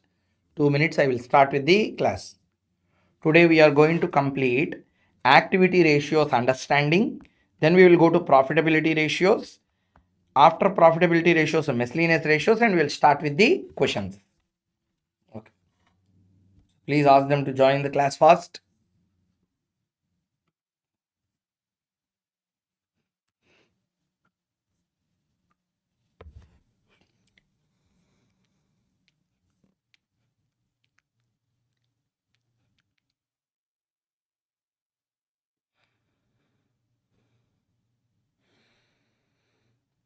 Yes, you will get access for all the 3 classes. No problem.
Okay.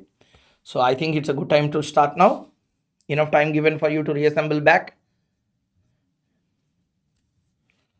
Okay. So before even going into that, let us start with our day 2.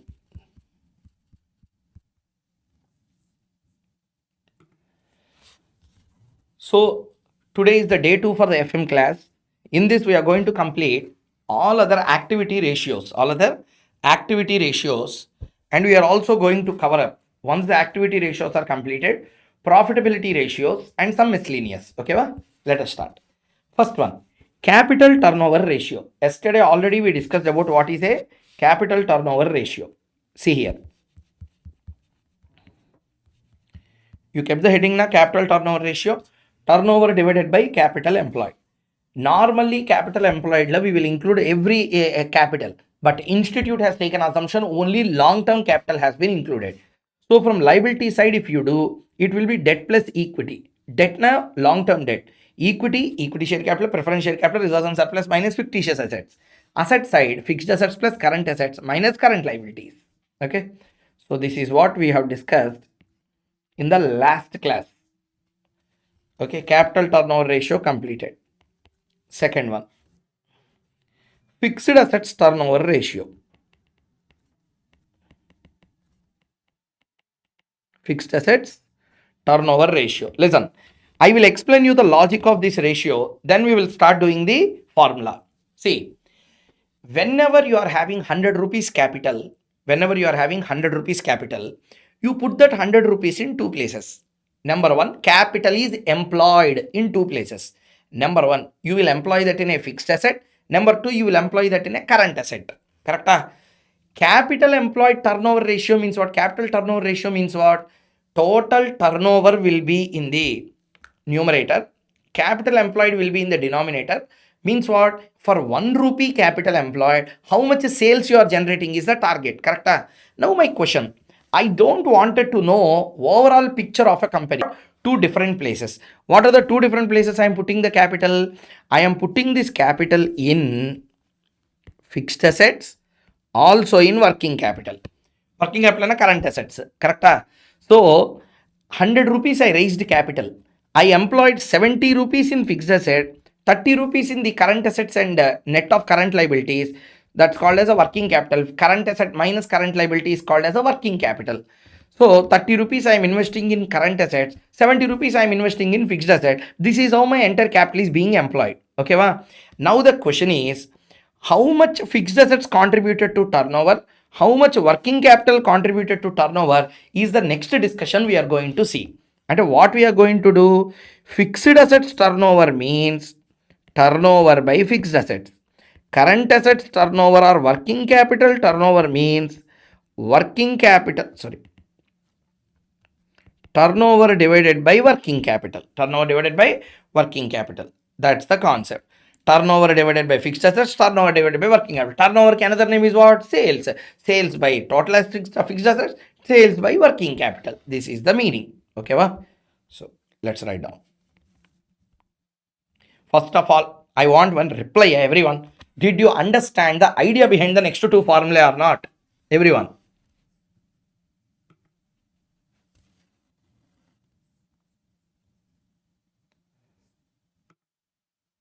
Everyone reply.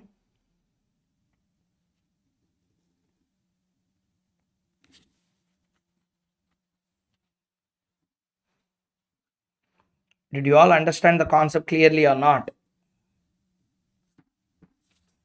Yeah. So, fixed assets turnover ratio, right now. Sales by fixed assets.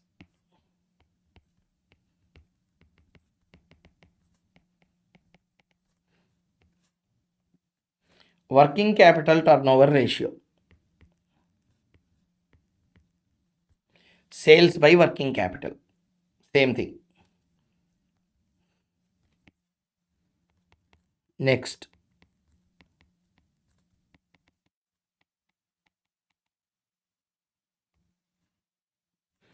Debtors turnover ratio. Divide it into three branches first. First branch.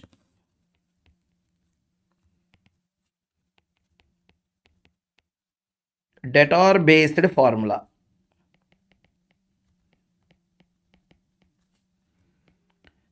Average debtors based formula. Velocity computation. Velocity computation. If you do not remember this formula, I'm telling you, you are gone. What I said in the last class, every ratios chapter, every ratios question in exam, must and should they will ask activity ratio. So if you do not do this right, what will happen? Overall answer wrong will come. Overall answer wrong, the balance sheet will be refilled. When you refill the balance sheet, answers won't tally. You will lose marks. I'm telling you clearly one thing. You take my words in a serious note. FM paper in inter, AFM paper at final, institute started putting a grudge on both the papers.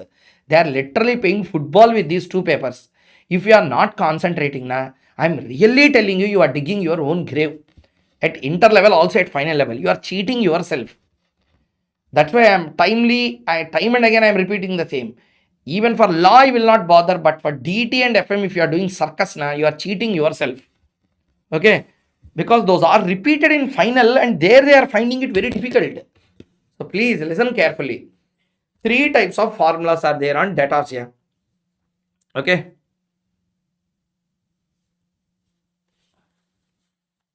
So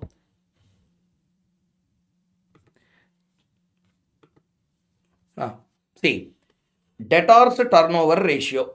There are three types of debtors turnover ratio formula. One is a debtors based formula. Another one is a average debtors based formula. Third one is a velocity based formula. Three types of formula will come. Sir, debtor based formula, average debtor based formula, I did not understand. Sir, I will ask you one question. Let us understand and then write the formula. Don't mug up any formula. Okay, let's go by logic of the formula. Okay, now start. What is a debtor? Sale is a debtor for which cash is not received is a debtor. And we did the sale, but we did not receive money for that sale. We call it as a debtor. Correct? What is a debtor? Debtor means a sale made, but money not yet received. We call it as a debtor. And debtors are linked to the sales. Debtors are linked to the sales. Therefore, debtors turnover ratio, always activity ratio, sales comes in numerator. That is first point. Okay, what? So, sales divided by debtors. That's the first formula. Sales divided by debtors. Okay. Sales divided by debtors. Now question. Sale will happen on day 1. Sale will happen on day 2. Sale will happen on day 365. All the days. All the days. Correct? Debtors is a balance sheet item which we will see on the last day. Correct? Debtors is a number we will see on the last day of the balance sheet. Sales is something which happens every day. Debtors is a balancing figure we see on the last date, that is 31st March. Correct? So people started thinking like this. Numerator you are taking sales which is a everyday transacting item. Denominator you are taking a debtor which is a closing item of a particular year. How can comparison will be right? It is wrong. Therefore, what they thought, let's not take opening debtor, let's not take closing debtor, let's take average debtor. That's how second formula started becoming popular. So what they said, than sales by debtor, sales by average debtors is the right formula. I want answer from all of you. Did you now understand what is the meaning of average debtors formula? Everyone.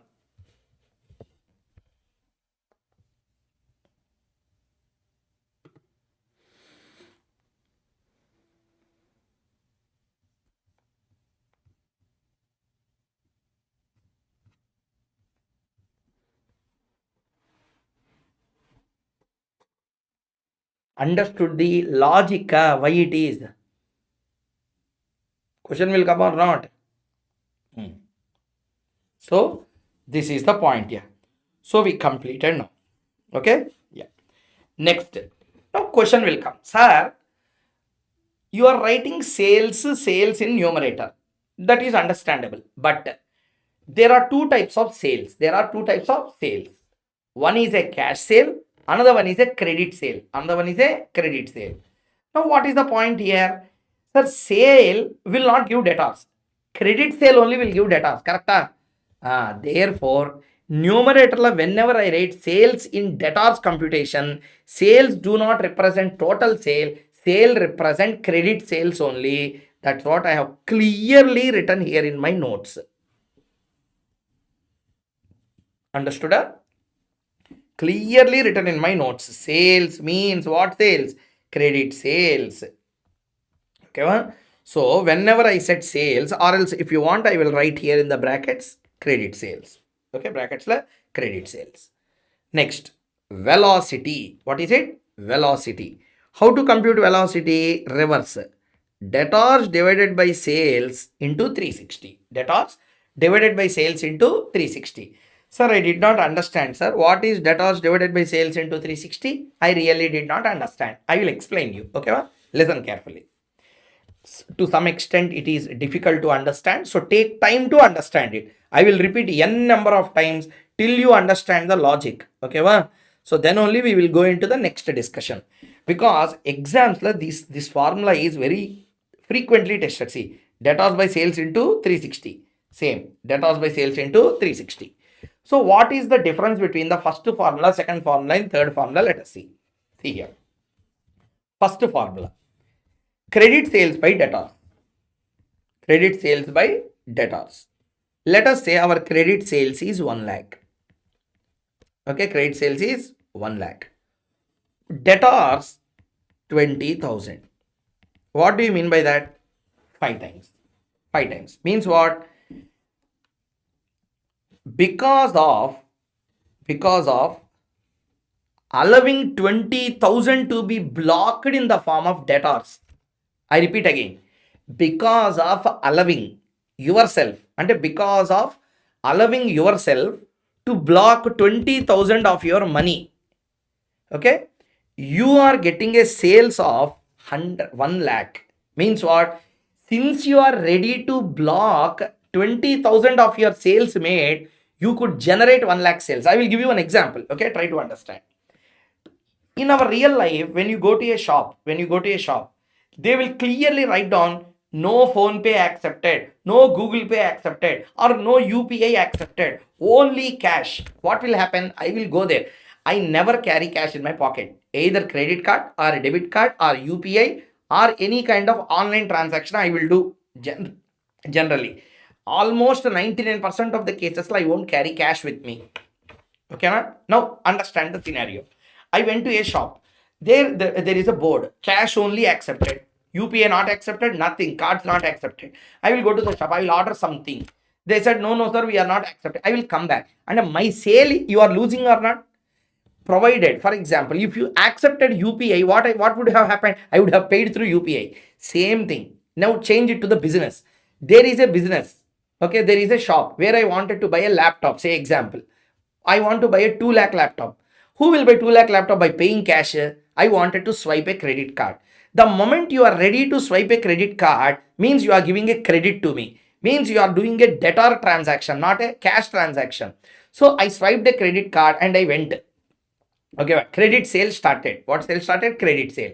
So you allowed me. So you got a 2 lakh rupee not today, but you will get 2 lakh rupee at a later time. Correct or not? 30 days after, 50 days after, you will get that money.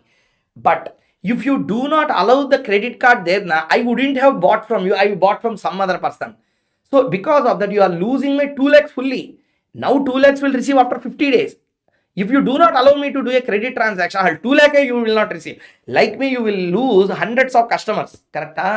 Therefore, if you are ready to block 20,000 of the fund, you will generate 1 lakh credit sale. So, for the hurt you are doing yourself by allowing debtors, you are getting a reward of 1 lakh. So, you are getting 5 times. You are getting how many times? Yeah, 5 times. Debtors based turnover ratio. What is the turnover ratio? 5:1. If you allow 1 rupee to be blocked in the form of debtor, that will generate a credit sale of 5 rupee. And what do you mean by that? For every 5 rupee credit sale happened, 1 rupee will be blocked in the form of a debtor. Remaining people will start paying the money. Or you understand? At any time during the year, 1 rupee will always be blocked in the form of debtor. At least on the last day of the balance sheet. Okay, average debtors also same. This will take an average number of days, an average amount. But third one is very important. Debtors, let us say 20,000. Sales, other credit sales, 1 lakh into 360. Do it. 20,000 into 360 divided by 1 lakh. What does it mean? 72. What is 72? 72 times 72%. 72 days. 72 days. See, 360 days have taken to generate a credit sale of 1 lakh. Correct? So, to get 1 lakh credit sale, I should wait for 360 days. Correct? So, how much is the credit sale blocked in debtors? Okay. So, I wanted to know 1/5. 360 divided by 5, 72 days. Means what? You made a credit sale of 1 lakh. You made a credit sale of 1 lakh. But 72 days and 360 days, 72 days of your credit sale is always blocked in the form of debtor. Means 72 days related sale. I will write this way for your understanding. 1 lakh is the sale per annum. Correct? If I do divided by 360, what will happen? I got 277.77 rupees. Means every day I will do 277.77 rupee credit sale. So my credit sale per day is 277.77 rupee. Take calculator. 277.777777 into 72 days. How much? 20,000. That's the meaning of the 20,000. What do you mean by that? I will do credit sale. I will receive money in every 30 days, 40 days, 50 days, like that. My recovery period is 72 days. What do you mean recovery day is 72 days? If I made a credit sale today, for example, I made 277 rupee credit sale today. That 277 rupee I will receive after 72 days. Tomorrow I will do another credit sale. Tomorrow I will do another credit. This amount will be received after 72 days. Okay, when you compare with yesterday, it is 73rd day. Correct? Like the third day, if I do any transaction, from that day again, 72 days after I will receive it. Are you listening? So 72 days is the time taken to get my credit sale amount back. And at any point of time, 72 days related credit sale amount is blocked in the form of debtor, which is unrealized. So 72 will always tell you how many days your cash is blocked in the form of debtors. Everyone understood the discussion clearly? Yeah? Everyone, you should answer, not just sitting idle.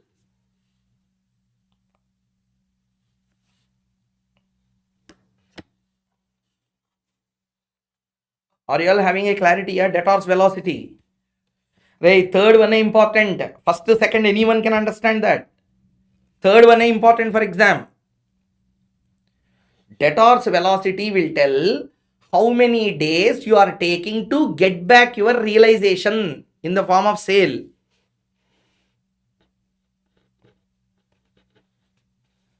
Okay, done. So now what we completed? Debtors turnover we completed. Next, keep the heading stock turnover.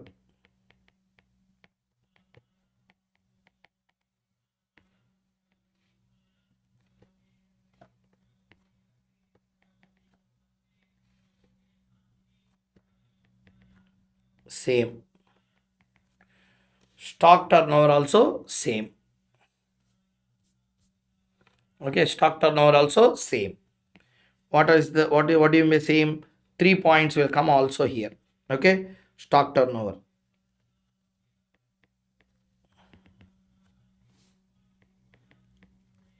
Stock based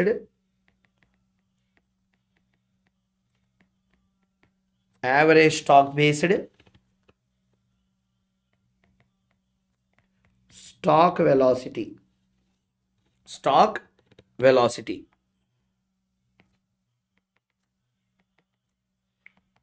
Okay, now question will come.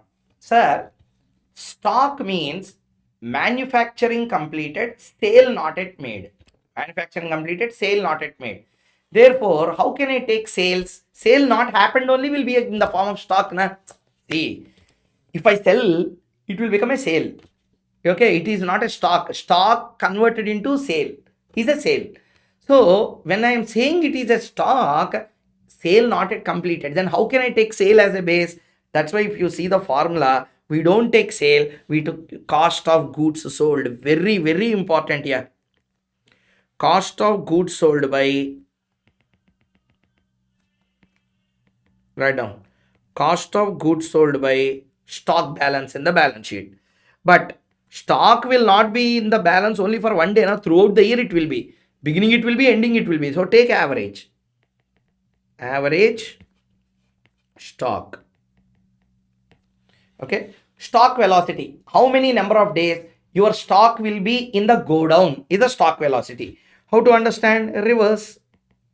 Stock divided by cost of goods sold into 360. That's what we have done here. Okay, stock divided by cost of goods sold into 360. Actually, we should take cost of goods sold in the denominator also. But what institute has done, that's why always I will give whatever replacement institute has given. Normally, it should be cost of goods sold in the third formula, but they are taking sales. Stock velocity, they are taking stock divided by sales into 360. A stock or average stock, depending on the formula that they have given. Okay, stock divided by sales. Actually, cost of goods sold they have to take, but ICA is following sales in the denominator for stock velocity computation. So be careful. So stock velocity computation is stock divided by sales into 360. Sir, logic is very simple. Yeah. let us say stock is 25,000. Stock means what? Stock in the balance sheet. Okay, on the last day. Sales, let us say for example it is 2 lakh. Okay, into 360 means what? It took 360 days to generate 2 lakh sale. To generate 2 lakh sale. In this sale, to make a sale, we require the product now. How much product will be it will be blocked in the form of stock? 25,000 means, see here, stock divided by sales into 100. Stock 25,000 into 360 divided by 2 lakh.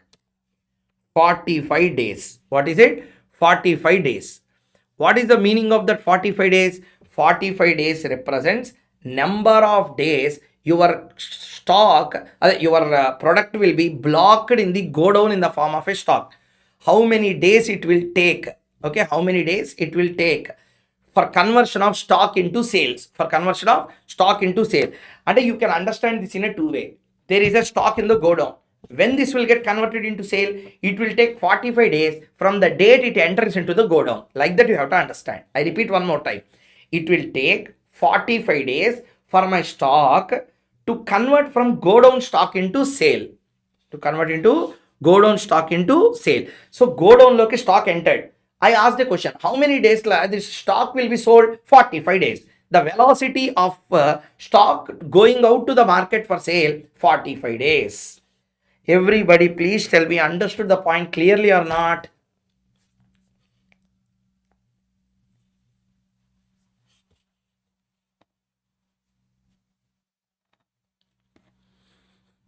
Everyone should give a reply. Yeah. Understood?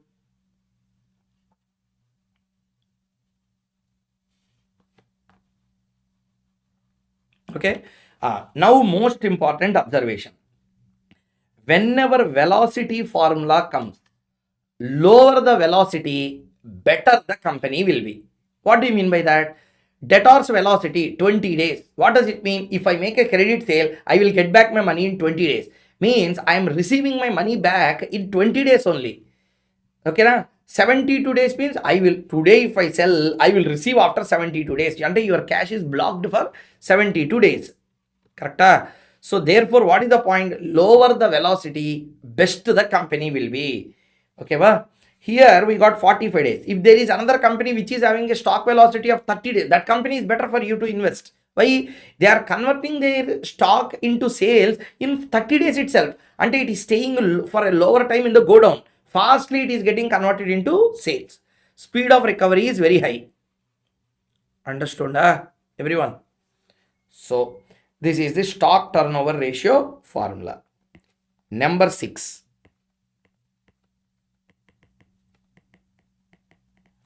Creditors turnover ratio. Same problem again.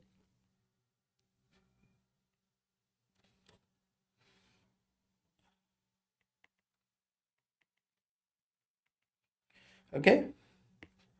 First one.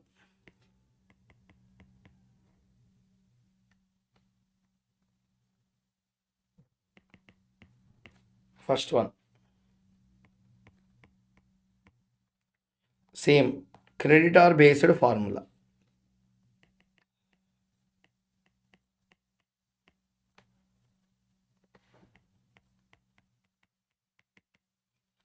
Creditor velocity.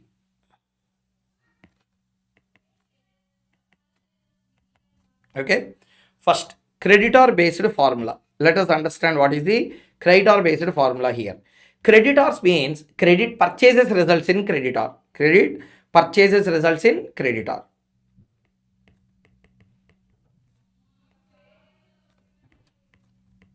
See, that's what we have written here also. Purchases divided by creditor. Purchases here means credit purchases. So purchases by creditor. Credit purchase by creditor.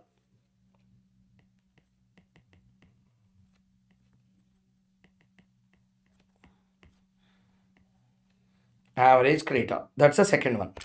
Credit purchase by average creditor. Okay. Next one.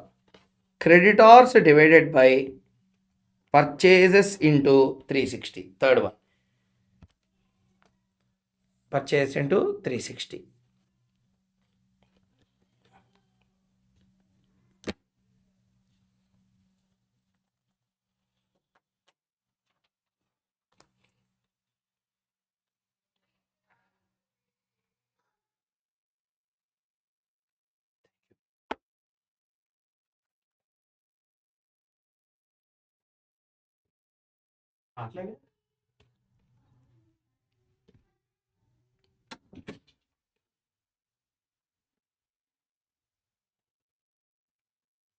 Okay. So now one or two additional points let me discuss now. First, you can take 360 days. Depending on the question, you can take 365 days. If it is given in months, you should take 12. Okay, va? But one question I want to answer from every one of you. Okay, va? Velocity should be higher or lower. When you will tell a company is best, velocity should be higher or lower.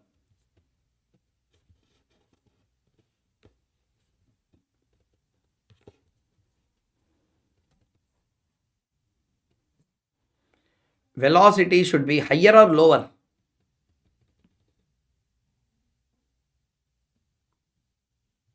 When we call something as a best, higher velocity or lower velocity?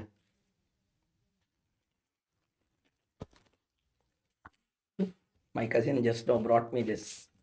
He said, "You're doing a lot of hard work. Have a full jug of black coffee." Wow, it's very hot. They're saying thank you.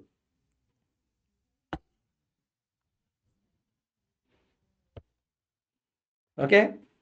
Now, when it will be better, na? Lower is better is a wrong answer. Lower is better only for debtors and stock. Creditors la you have to pay. At that time, if they give you more credit period, na, okay, if you give more credit period, it will be more beneficial. So therefore, whenever we talk about creditor velocity, higher the velocity, better the company is. Are you understanding? That means we need to pay after long number of days. When we receive, we should receive fast. When we have to pay, we should prolong it. That's the meaning.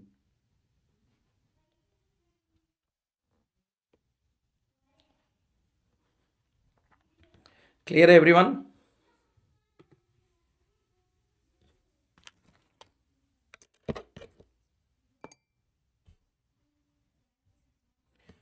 Okay. Now revise all the formula now. 6 formula I have given you.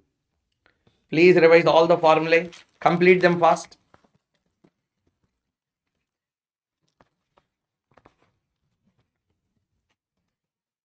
Fastly complete them.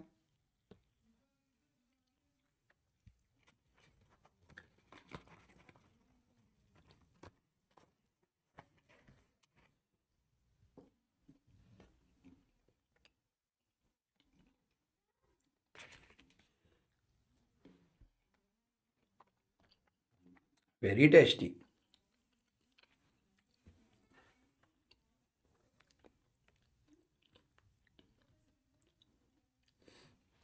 There is a special item in US Starbucks, yeah. Must try. Bites. I did not find that in India Starbucks. I think they make here. Extremely tasty. If I have to thank God now, one of the reasons to thank God is that giving good cousins. They are only doing all the service. Sir, okay. Hey, read all the 6 formula. Okay, va?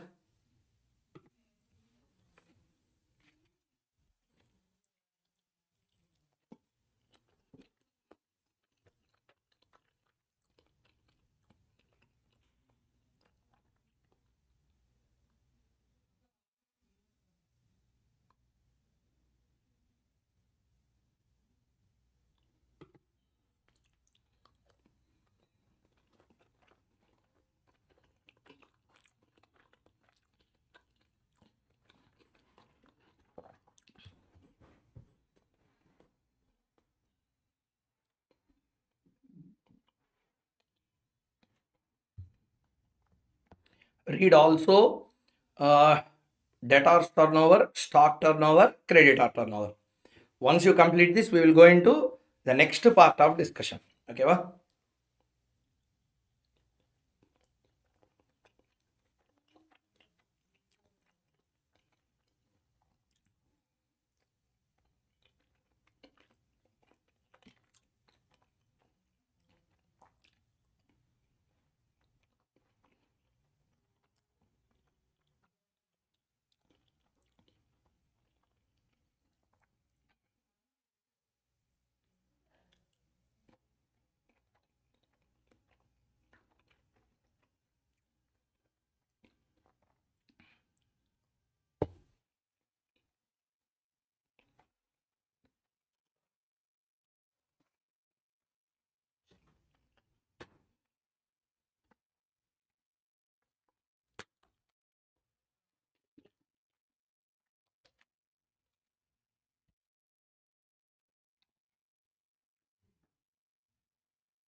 Okay, va? Completed?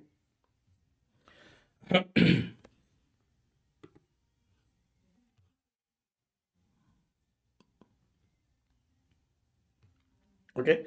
So the summary is stock turnover ratio velocity la what happens na? It is talking. See, I will tell all the three ones. Any doubts are there that will be cleared. Debtors velocity is a recovery velocity. Velocity means speed.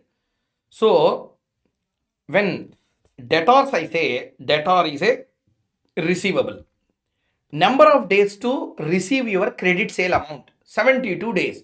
Number of days to receive your credit sale amount 50 days, which is better. 50 days is better. So velocity should be lower in data. Next, once you manufacture a product, you will put it in a godown. Directly you won't sell from the factory. You will put it in a godown.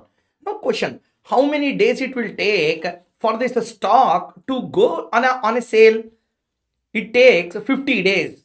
Second example, it takes 20 days. Means what? 20 days only the stock will move out. Or else for 20 days I need to pay, if the stock velocity is 50 days, 50 days stock once manufactured will stay in go down. And 50 days I need to pay insurance for that. 50 days I need to pay rental for go down. 50 days I need to pay maintenance cost. But if the velocity is 20 days, I need to pay rent only for 20 days. I need to maintain the stock only for 20 days. I need to insure it only for 20 days. So every cost is getting reduced. Am I clear? Third case, creditor. I made a credit purchase. I can pay after 20 days. I can pay after 50 days. Now the velocity is higher now. That will be more beneficial for me. I think everyone understood the meaning of the velocity computation now. I want a reply. I want a reply.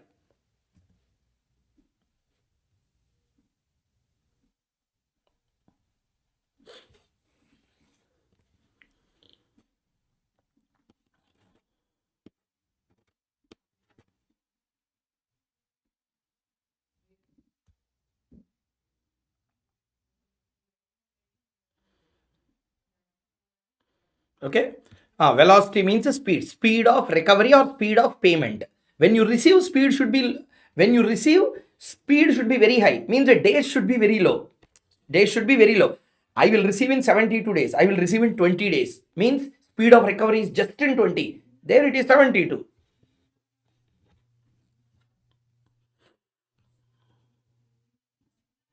Okay. Well, with this we completed activity ratios discussion.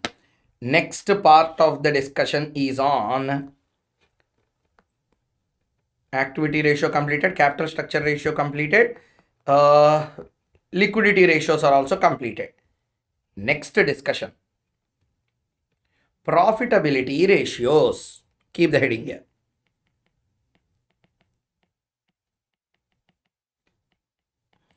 See, whenever I say profitability ratios, sales will come in denominator. Capital structure theory, capital structure ratios, sales is on numerator. Profitability, sales will be on the denominator. As a percentage of the sales, we will compute everything. Okay. Gross profit ratio, first one, write down.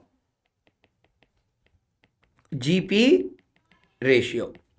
GP ratio na what is the percentage of total gross profit on a total sale? That's why we call gross profit divided by sales into 100. For example, my gross profit is 20,000, sale 1 lakh, gross profit percent 20%. What do you mean by that? For every 100 rupee sale, 20 rupees will be left as a gross profit. With the 20 you will pay all the costs. At 10 rupees or 5 rupees will be left as a net profit ratio. Ade second one, net profit ratio. Keep the heading.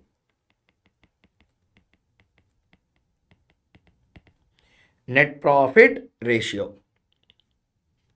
Okay, net profit ratio is net profit divided by sales into 100.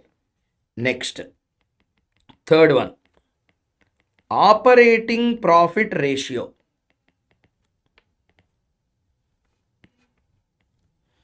Operating profit ratio. See, that's why I have given all the three: gross profit by sales, net profit by sales, operating profit by sales. Operating profit by sales. So, operating profit divided by sales into 100. First three completed. Next, COGS to sales. COGS divided by sales into 100. That's the next formula. Okay, COGS by sales into COGS divided by sales. That will give you cost of goods sold to sales. Very, very important. Number 5. Mark it very important here. Return on capital employed. Return on capital employed. Return on capital employed. Okay. See, capital employed, long-term capital only. I told you, easy assumption, long-term capital. See, return on capital employed formula, return divided by capital employed. Both equity and debt. Both equity and debt. I will ask you one common sense question. You try to answer that. Okay, but don't mug up the formula. Try to answer. Capital can be given by equity and debt. Equity and debt. Okay. I ask a question, tell me. Debt wants sales are, see, income statement if you observe, sales, variable cost, contribution, fixed cost, EBIT from this interest. Okay, EBT minus tax, EAT from this equity dividend. Okay, well, so now you please tell me, capital is employed by both debt and equity, correct? So what I can write? Equity plus debt. Equity plus debt. Equity means what? Equity share capital, preference share capital, reserves and surplus minus fictitious assets. Okay, wow. Debt in what? Debentures, loans, etc. All this comes under debt. Now the numerator part, return. Now tell me, denominator you are taking the capital given by equity, capital given also by the debt holders, correct? Long-term capitals, both sides. Okay, you are taking capital given by equity, capital also given by debt. You are taking both of them in the denominator. So the numerator return you take also should belong to both of them, correct?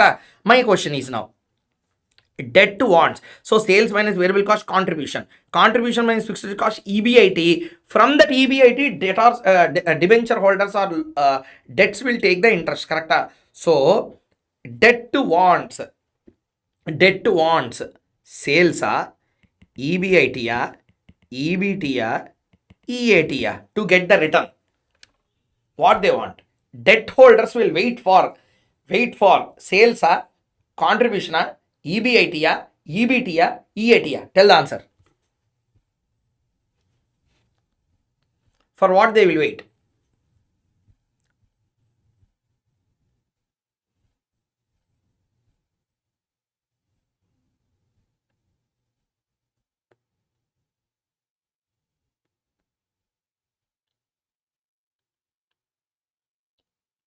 Okay.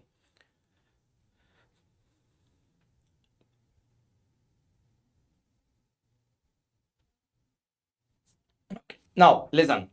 Those who have attended my regular class might have given right answers. Those who did not attend or did not listen to me at that time will surely give a wrong answer.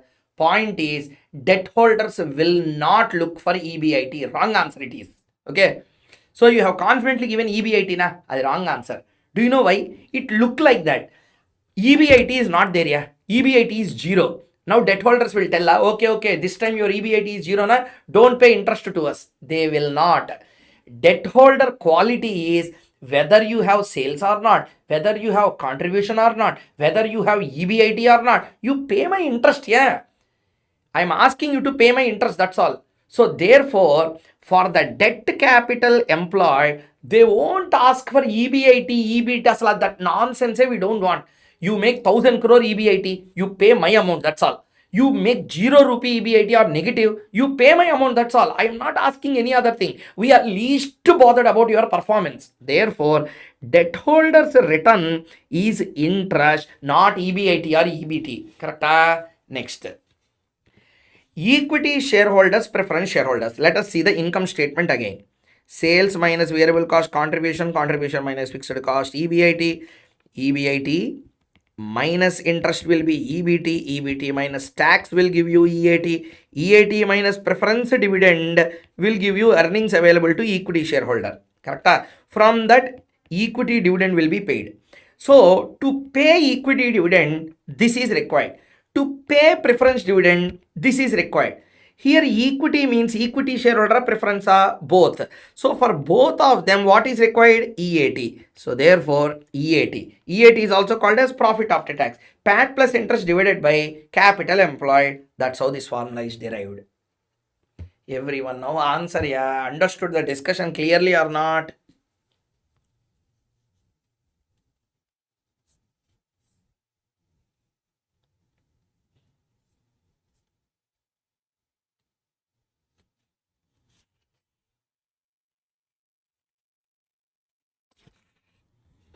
So I'm telling you the derivation also, how the formula came, such that you will not forget it.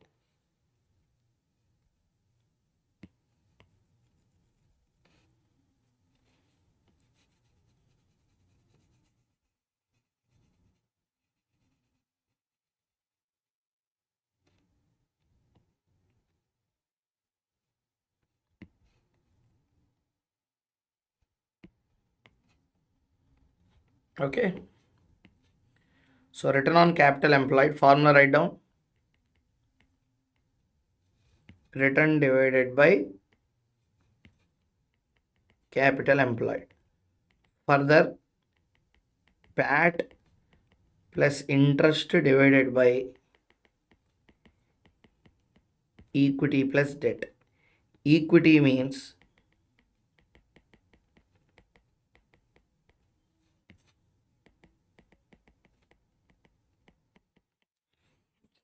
that's it.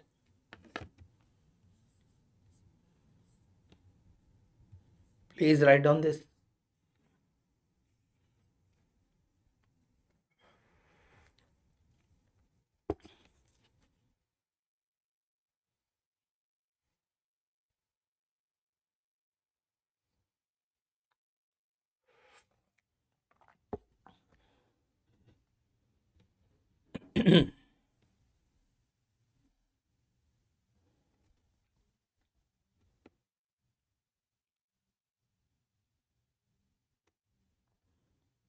Okay.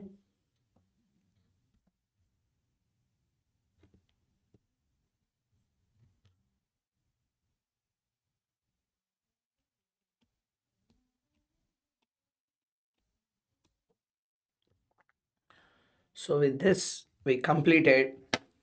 Sorry, another ratio is also there. I'm very sorry. Sixth one.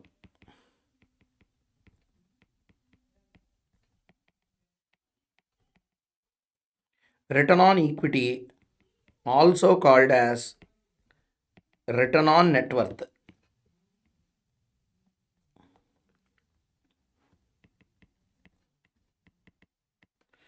Return divided by equity. Return, profit after tax divided by equity. That's it. Profit after tax divided by equity. Profit after tax divided by equity. So write down this also once.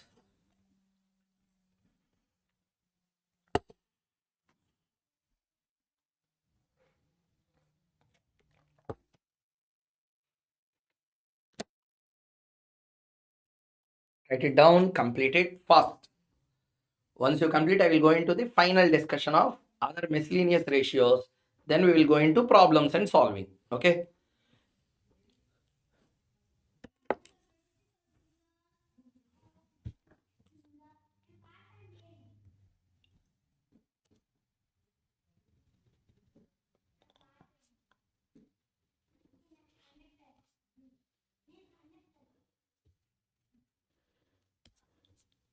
Okay. Done. Okay. See, listen.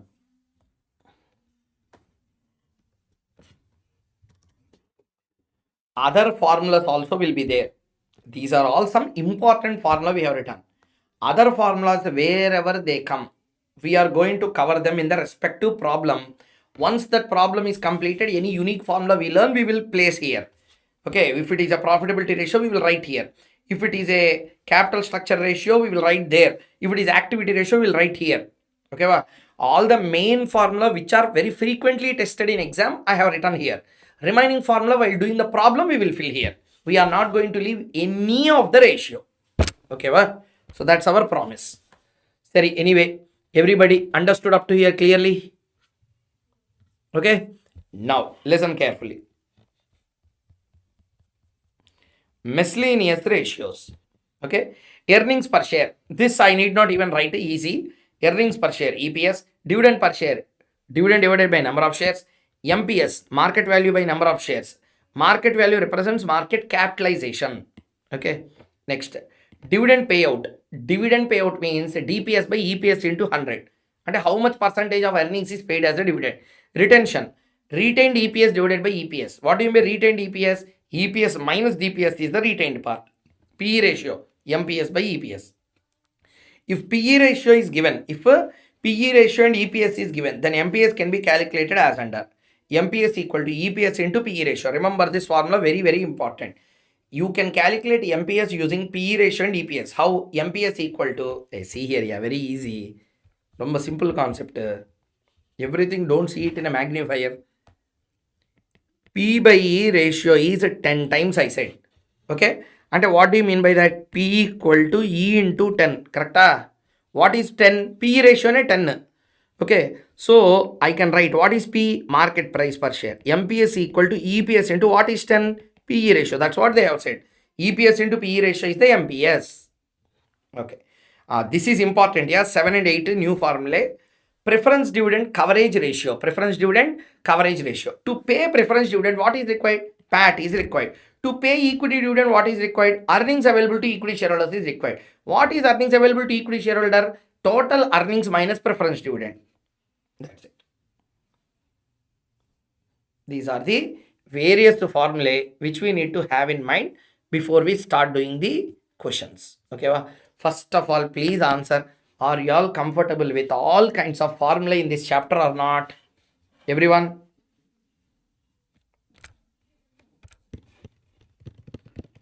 Everyone reply. Are you all comfortable with all kinds of formula or not?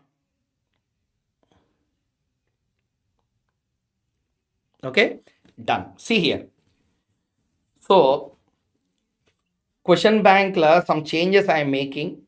I will be sharing after the class. Without that, I am not going to start any problems because I know you will feel uncomfortable without a material on hand. So I will provide you the PDF of this particular chapter alone. Okay. And then only we are going to start our problems. See, 3 days completed till now. Day number 1, we started with law DT. Day 2, we started with DT and FM. Day 3, we again started with law and FM. So every 2 days, we will have a session on every subject. And every 3 days, each subject will come on rotation for 2 times. So every 3 days, 2 days we will read a subject. Law FM, law DT means next day law will not be there. Law DT or DT FM, next again law will come. So every 3 days, 2 subjects, every subject will get repeated. How many times? 2 times. The high idea behind this strategy is very simple. I can also start first with law, complete, go on discussing that DT, go on discussing that. Any one subject ki injustice will happen. This way, if you go through all the discussions, we will cover all the subjects with equal importance every single day. First 3 days of the class I kept on YouTube live, so I am also a little liberal. Okay, I'm taking for a less time because so many students are still asking. We will join after 1 day, 2 days like that. So I was also little liberal now. But once Apple the learning starts, I will be extremely serious on the students participating in the class. On the classes, what we discuss, every single point, we will take reasonable care. Clear? So, this is the first point I wanted to tell you. So, first 3 days, I don't want to complete bigger syllabus path because so many students are still there to join. They will join directly on the app from tomorrow onwards. So I wanted to give advantage also to them. See, at the end of the day, our intention is not to create disadvantage to the student. I wanted to, if that be the case, why we will put the first 3 days for your comfort on YouTube, and first 10 days also I said I will put on YouTube for the CMA students. Why we will do all those things? Intention was very clear. Yeah, you should get the benefit. But unfairly, if you tell that you will participate 100%, why we will allow? We will not. Seriousness, how much serious we are in our thing, you should also be equally serious on that. So only we should be serious. My career, is it your career? You should be more serious than me. So that is what least expected from all the students. Okay, well, with this we completed all the introduction discussion for what is required for ratios. Next class we will start with the problems with the proper material in hand. I will give you. Okay, well, this question bank 2-3 questions I'm adding, recent MTP questions. Once all are added, we can start doing the questions directly. Okay, well, full question bank PDF not possible. The copyrighted content, yeah, I can't share like that. 1 or 2 I can share, 1 or 2 chapters. Okay, well, that's why I said what I said. See, DT book copyright not there. I did not make it because anyway it is going to change in next attempt. Therefore, I did not go for any copyright claim. So I shared complete material, not one chapter. Full DT material I shared. But this is a copyrighted content. 1 or 2 chapters, they will also allow. All chapters means they will kill me. Okay, what? So this is a point here. But somehow the other way, some colored, uncolored material, something, some lala loopholes are there, copyright lala. Something we will try to do and I will provide benefit to you. Okay, what? In that you need not worry. You concentrate. First I will start with ratios. Ratios chapter, how much perfect we should be. If you see a ratio, you should get an idea. Okay, this is what, this is the answer, this is the question, this is how we need to do. Missing figures competition like this we need to do, or balance sheet filling like this we need to do. This is the ratio, this is the meaning, this is the answer. Tadamari clarity is required. Okay, and clarity is required. You should have full clarity. Okay, wow. That's the main intention. You should have full clarity. When you see a concept, yes, you should understand. Yes, this is how we need to do. Okay, well, yeah. So next class, we are going to start with the problems. So first 2 days, first day I explained you about the class agenda and I explained basics of ratios. Today we complete all the ratios discussion. Only problems will be started. Okay, only problems will be started.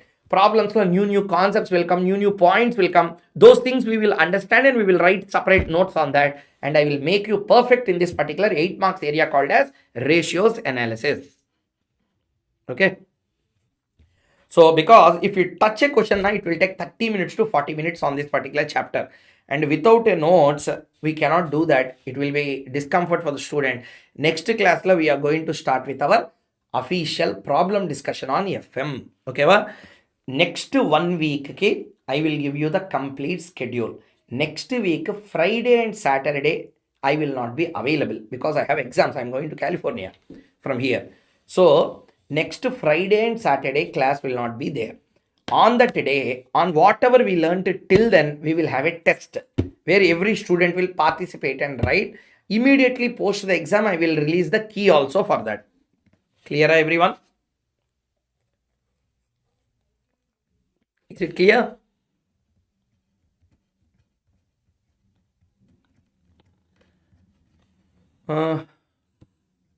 So you enrolled for FM and DT, not for Lana.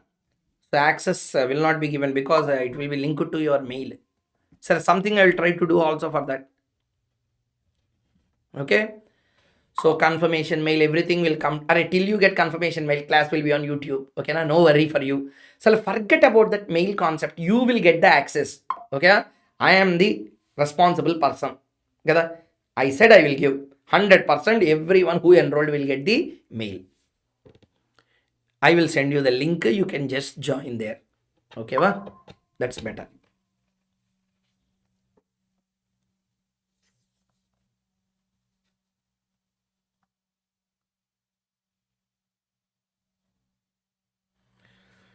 Okay, and again, I have one point to tell. Next DT 2025 Act has come. Correct? Act 2025 Act has come. I will anyway make an announcement on this clearly, but still, students are there, around 400 students are participating now. So, since student count is there, I can tell this. What I am trying to do now, I am trying to create a what to say, I can tell like this, a knowledge based program I wanted to put, wherein I need 3 serious students who will be helping me in preparing my new DT material. Okay, on a pay basis, not for free. Never I can give something to free, but student I can't ask na. So it will be on a pay basis per month. What we will be doing is, we will be sitting on the new direct access. You will be directly talking with me every single day. 3 students I require. Interested students can apply. We will have one short examination on taxation. Who get the best 3 will be selected. What you will be doing is, for the next coming 6 months, you are going to sit along with me in learning DT from the scratch, because I learned already the new law. So what you will be doing is, you will be helping me in creating a content for DT. This is more knowledge gaining, because you will sit along with me every single day, 2-3 hours we will sit on the DT only. So this is the program that I wanted to just inform the students. Now informally I said, formally I will make a video also. Okay, so if anyone is interested now, I will release a Google link like that, and exam test also will be conducted. Whoever get a very good mark in the test, the best 3 will be selected. Once you are selected, it's the implied thing that you wanted to work along with me in preparing the content on the new direct access. It is not something like sending a courier to student, not that administrative work that someone will take care. We are going to do the main work. Okay, the mainstream work of preparing the DT content. Interested can apply. I will not force anyone. Okay, so this is the thing. Yeah, everything is online only. Everything is online means, I will be asking you to read one section and give a summary on that section. You will read that and you will give a summary on that. Like that, you will make my work very simple, such that we both will work together to make the DT the best possible in the industry. The intention. Okay.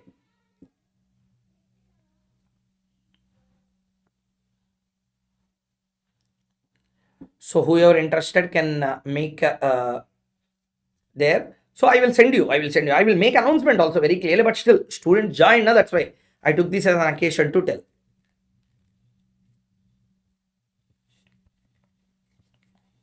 Okay. So because I don't wanted students to involve in any of the administration or other works, because CA is more important for them.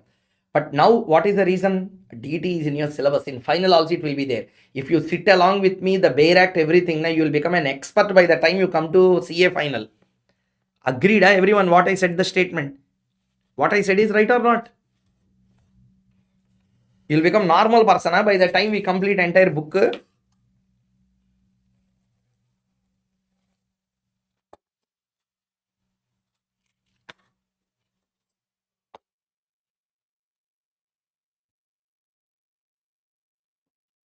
So yeah, so that's the point here. So what I wanted to convey, this is the program that I wanted to launch, because I really want interested students who are serious. Hey, see, once they join as a team, 3 students along with me means, so 4 people will be there. We work with complete dedication, because we need to give a proper content to the students. Since you are a student, you know the expectations of student also. Like this we want. Okay, so that's the point. So this FM also I will try to send in some or the other way, not this material. So there is a slight change. That material I can send. We will do something on this. Books, if you want, it will be available, made it available in 2 days. If not, I will try to put some alternative for this and I will get it done. Okay. So this is a point here. Next session lo we are going to continue, and next week, 1 week complete schedule will come by tomorrow morning for you. Morning for you, evening for me. I will be sending you the complete schedule such that you will get a full schedule ready. Okay, well, thank you very much. We'll be again seeing tomorrow. All the details of exam, everything I will tell later. Okay, thank you, bye, all the best, we'll meet again.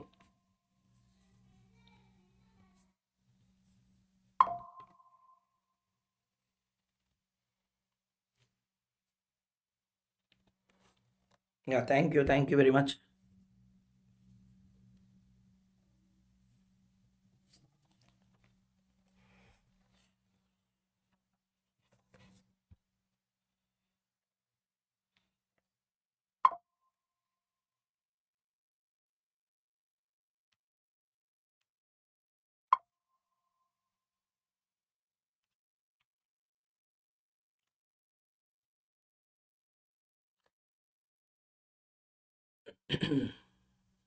Bye everyone, thank you.